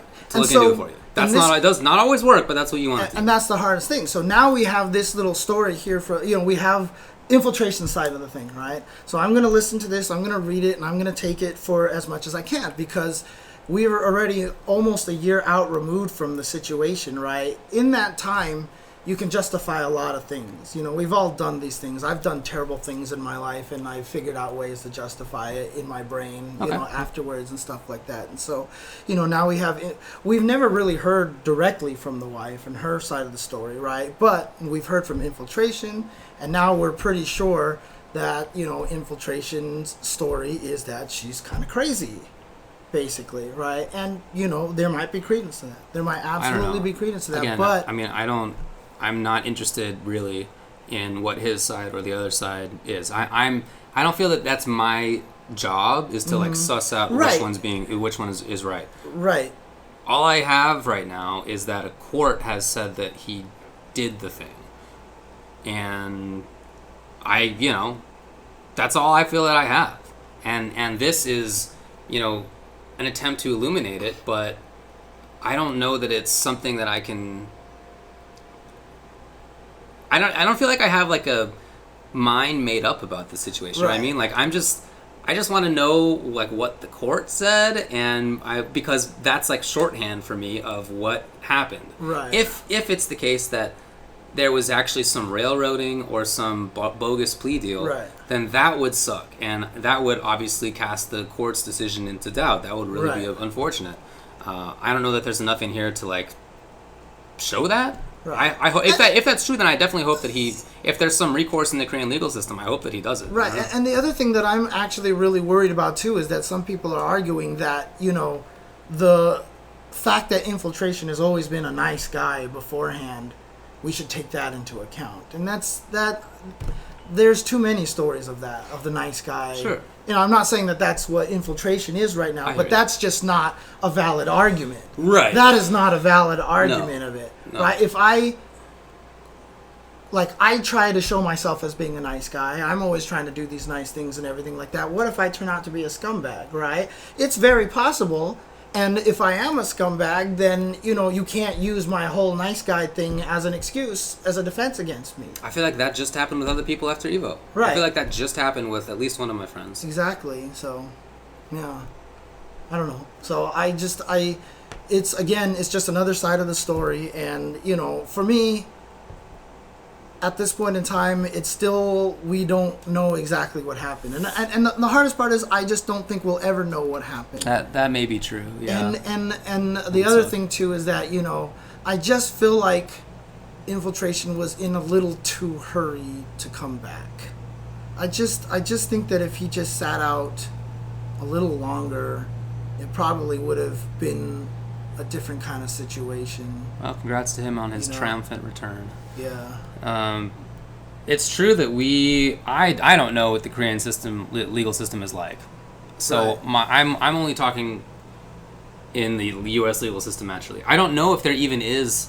It sounds to me like his description of is more or less like a plea deal in the U.S. Mm-hmm. Maybe that's not really appropriate. I don't know. That's all I have. But if whatever happened to him he thinks is wrong, if it shouldn't have happened, then I hope that there's some recourse in the Korean legal system. I don't know. But I hope that there is, and I hope that if there is, that, and he really believes that that's what happened, then he pursues it. Because then, maybe I'll find out, like, what the truth is, right? Like, that's, my interest in it is just, like, I hope that, like, we get with the truth.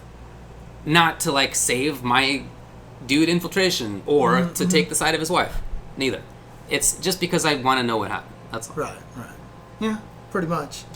And, yeah, I mean, obviously, he probably felt like he didn't do anything wrong, that's why he came back to Evo. I'm not saying that he didn't have a reason for it. I just felt like that there was, I mean, some people in the chat are saying that he's also admitted that he just needed the money, too, as well, which is one of the reasons why he went, because he needed some funds and stuff, so, yeah. But yeah, it's kind of a tricky situation. He just tweeted about it, huh? Okay. Well, I mean, you're going to expect it, right? Every time this subject gets brought up, it brings out a lot of craziness, right? It brings out a lot of both sides of the argument, and people are very passionate about this. So regardless of which side you believe in, one of the things that I just want to mention is that it's okay to be passionate about what side of the, you know, that you want to be on this. But I just really feel like that right now what a lot of people are doing is taking it way too far on this kind of situation, right?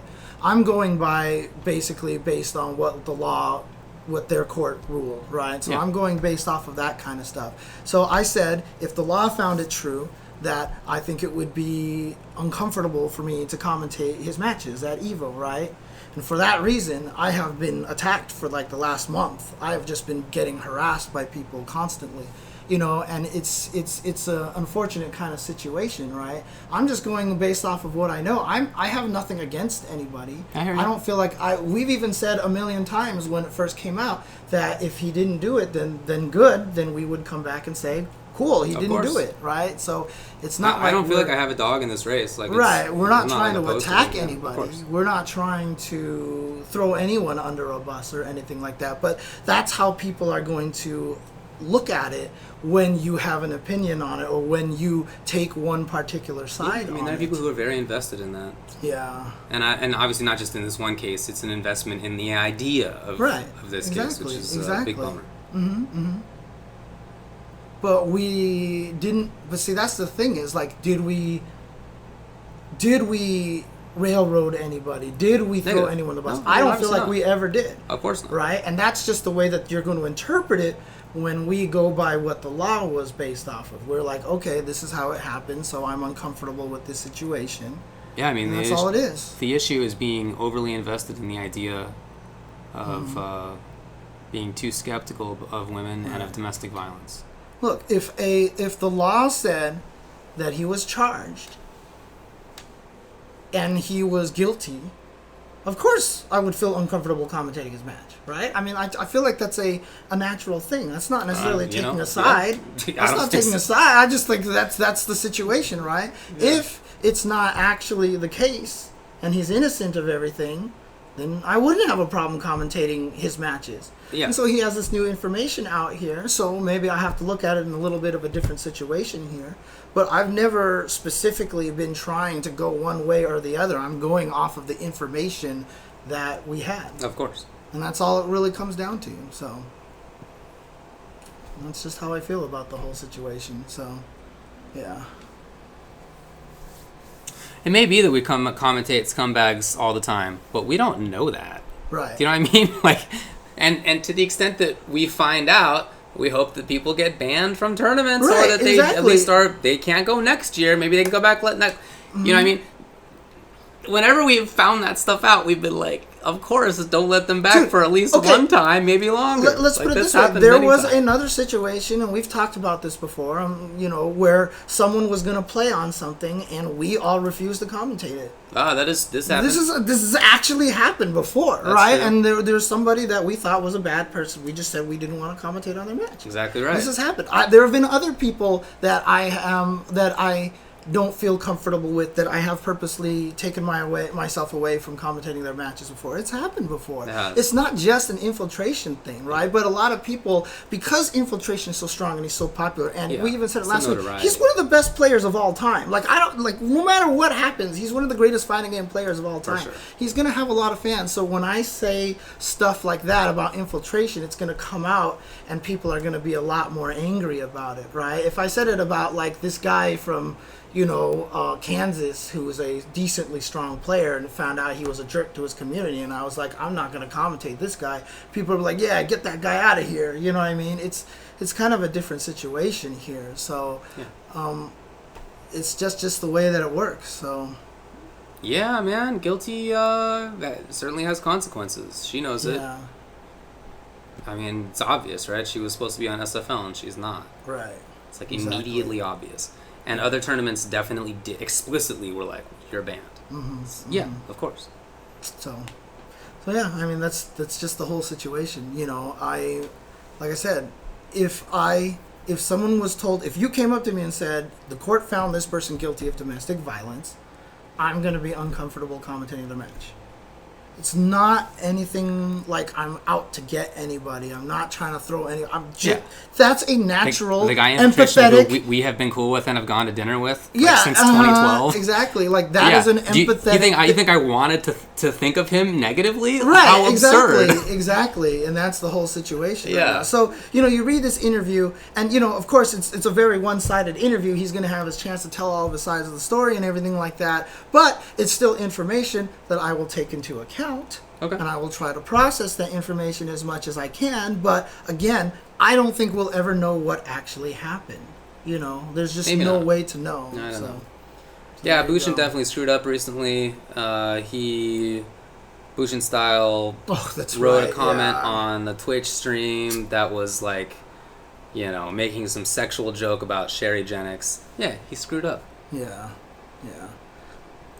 Does anybody think he didn't? I don't think so. Yeah, but see, here's another situation, right? I mean, I hate saying this about Bushin, but from the Mark Teddy incident that they had the money match before and some other situations, right. he can kind of be a heel sometimes. Yeah. And so when that happened, everyone jumped on him so fast, and people were like just trying to just like destroy him almost completely, to the point where I felt like it was almost kind of unwarranted, you know what I mean? I felt like it was maybe a little overboard, right?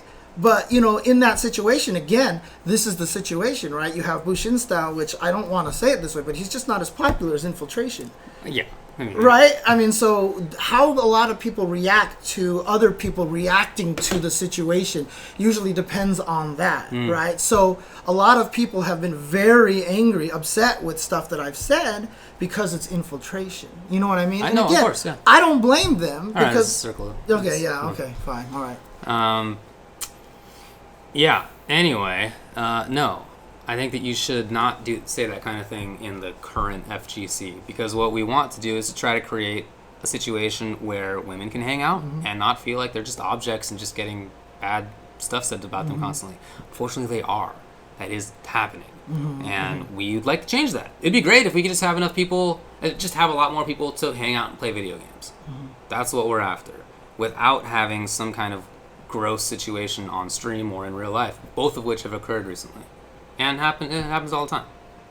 Yep. It's not new. So yes, we would like to change that.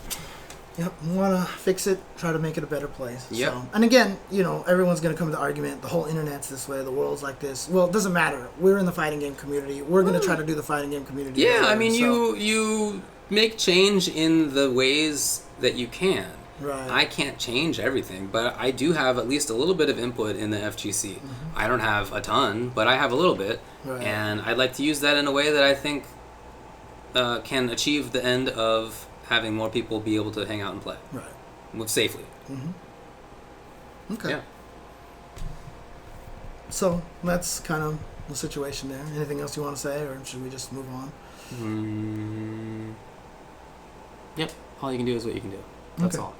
I mean, Eris is a great example of somebody who screwed up big time, was called out for it big time, had significant consequences for quite a while, and learned a lot, and has talked with the people who he was not good to, and has cleaned it up and cleared it up, and he's been a solid dude for a long time at this point. Right. That was it was 8 years ago? Yeah. A long time ago. Absolutely. A long time ago. Real, so people can definitely turn it around. Yeah. And that's what I would rather happen, of course. Yeah.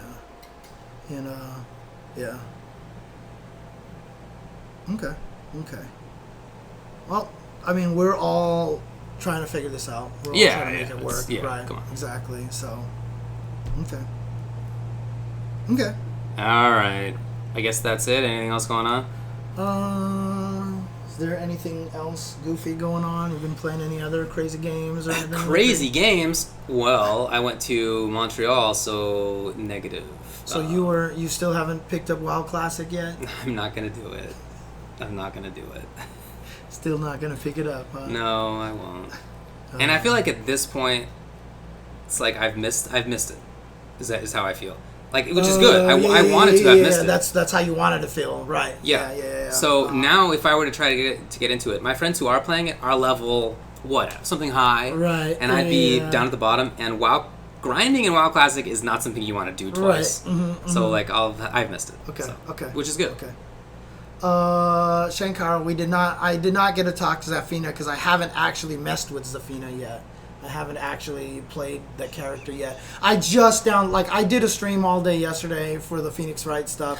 And then after it was done, and God, one of the characters, I decided to kind of do a Dr. Claw voice. Oh, no. So my voice is just not... Oh, wow. I woke up this morning in some pain. Okay. That way.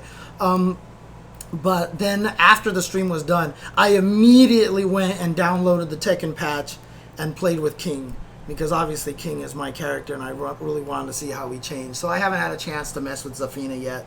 And I know Zafina is, some people here in the chat are saying she's really fun. She looks cool. Dude, it's kind of like, cool. It kind of reminds me of like Guilty Gear. You know how like when it came out and you're like, God, this game is beautiful. And then as it kept going, you're like, shit, Viking is amazing. Oh my God, Dizzy, look at the squirrel wind animation. And then, oh my God. Like, I feel like that's what's kind of happening right now, that they're just figuring out the stuff that they can do, and they're getting away with bigger and cooler things. And yeah, Zafina looks super, super cool. So I'm excited for that. So, the new main menu. I didn't hear the new main menu music. I had the volume so low, I guess, so.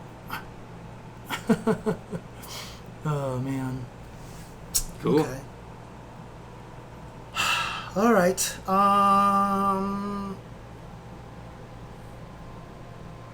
Okay.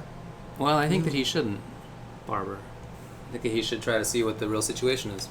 Yeah, exactly. That's how it always should be. You should judge everything. Again. Try to find the reality and the truth. Find the credence. So there you go. Find the credibility. Pursue the credibility, maybe. Yeah, pursue the credibility. There you go. So, okay. All right. The credible, maybe is better. Anyway. Okay. Yes. All good? Okay. Cool. All right. Man, I made a cool stream layout and pre-roll It's cool, dude. Really? Yeah. Nice. Okay. I'm stoked to show it off tomorrow. Okay. Nice. Is it themed though, or is it just super themed? Oh, okay. So you know how I made the Monday morning quarterback Yeah, thing a while ago? Yeah. I stepped it way up. Oh, dang. It's okay. super sick. Okay. All right. Can't wait to see that. Okay. And then also on my stream, I've been trying to do as much as I can over there as well. I've been streaming a lot. I'll be trying to do more fighting games stuff going on, so I will definitely be streaming some Tekken this week because I want to take the new King online, although it's not going to be probably hugely different. I mean, he got buffed, but obviously I'm not great, so it's not going to be like this amazing improvement for me. Woo! Thank you, Thanks, Joji. And then we'll see what happens, and then I'll probably play some Lucina online as well because I haven't had a chance. Lucia. Sorry, Lucina's the Smash character. So yeah. All right. Okay. That's it. Cool. Have a good one, everybody. Peace good out. Night, or if you're night. Waz, have a good lunch tomorrow. That's right. Yeah. Hope you're having fun at lunchtime tomorrow. All right. Peace out. Later. Oh, hang on a second. Okay. Hang on a second. What happened? Oh, the bird. The bird. Talking Geef? Yeah, Kichipa-mu Geef. Pretty good. Super awesome. He's the best Geef right now. His footsies are something to marvel at. And that's it. Like, it wasn't even crazy tech or, like, very interesting new ideas. It was just like, what if every standing strong and fierce hit? It was amazing, honestly. What if every forward fierce was exactly when the opponent was going to dash into him? It was just, perfect. Boyd. There we go. Boyd. This Gouda's a little too warm for me right now. It's too warm in here. I gotta have cold Gouda. Is cheese bad when it's warm? I don't know about bad, but it gets kind of sweaty. Okay. Look at it, it's sweaty. Sweaty cheese. Okay.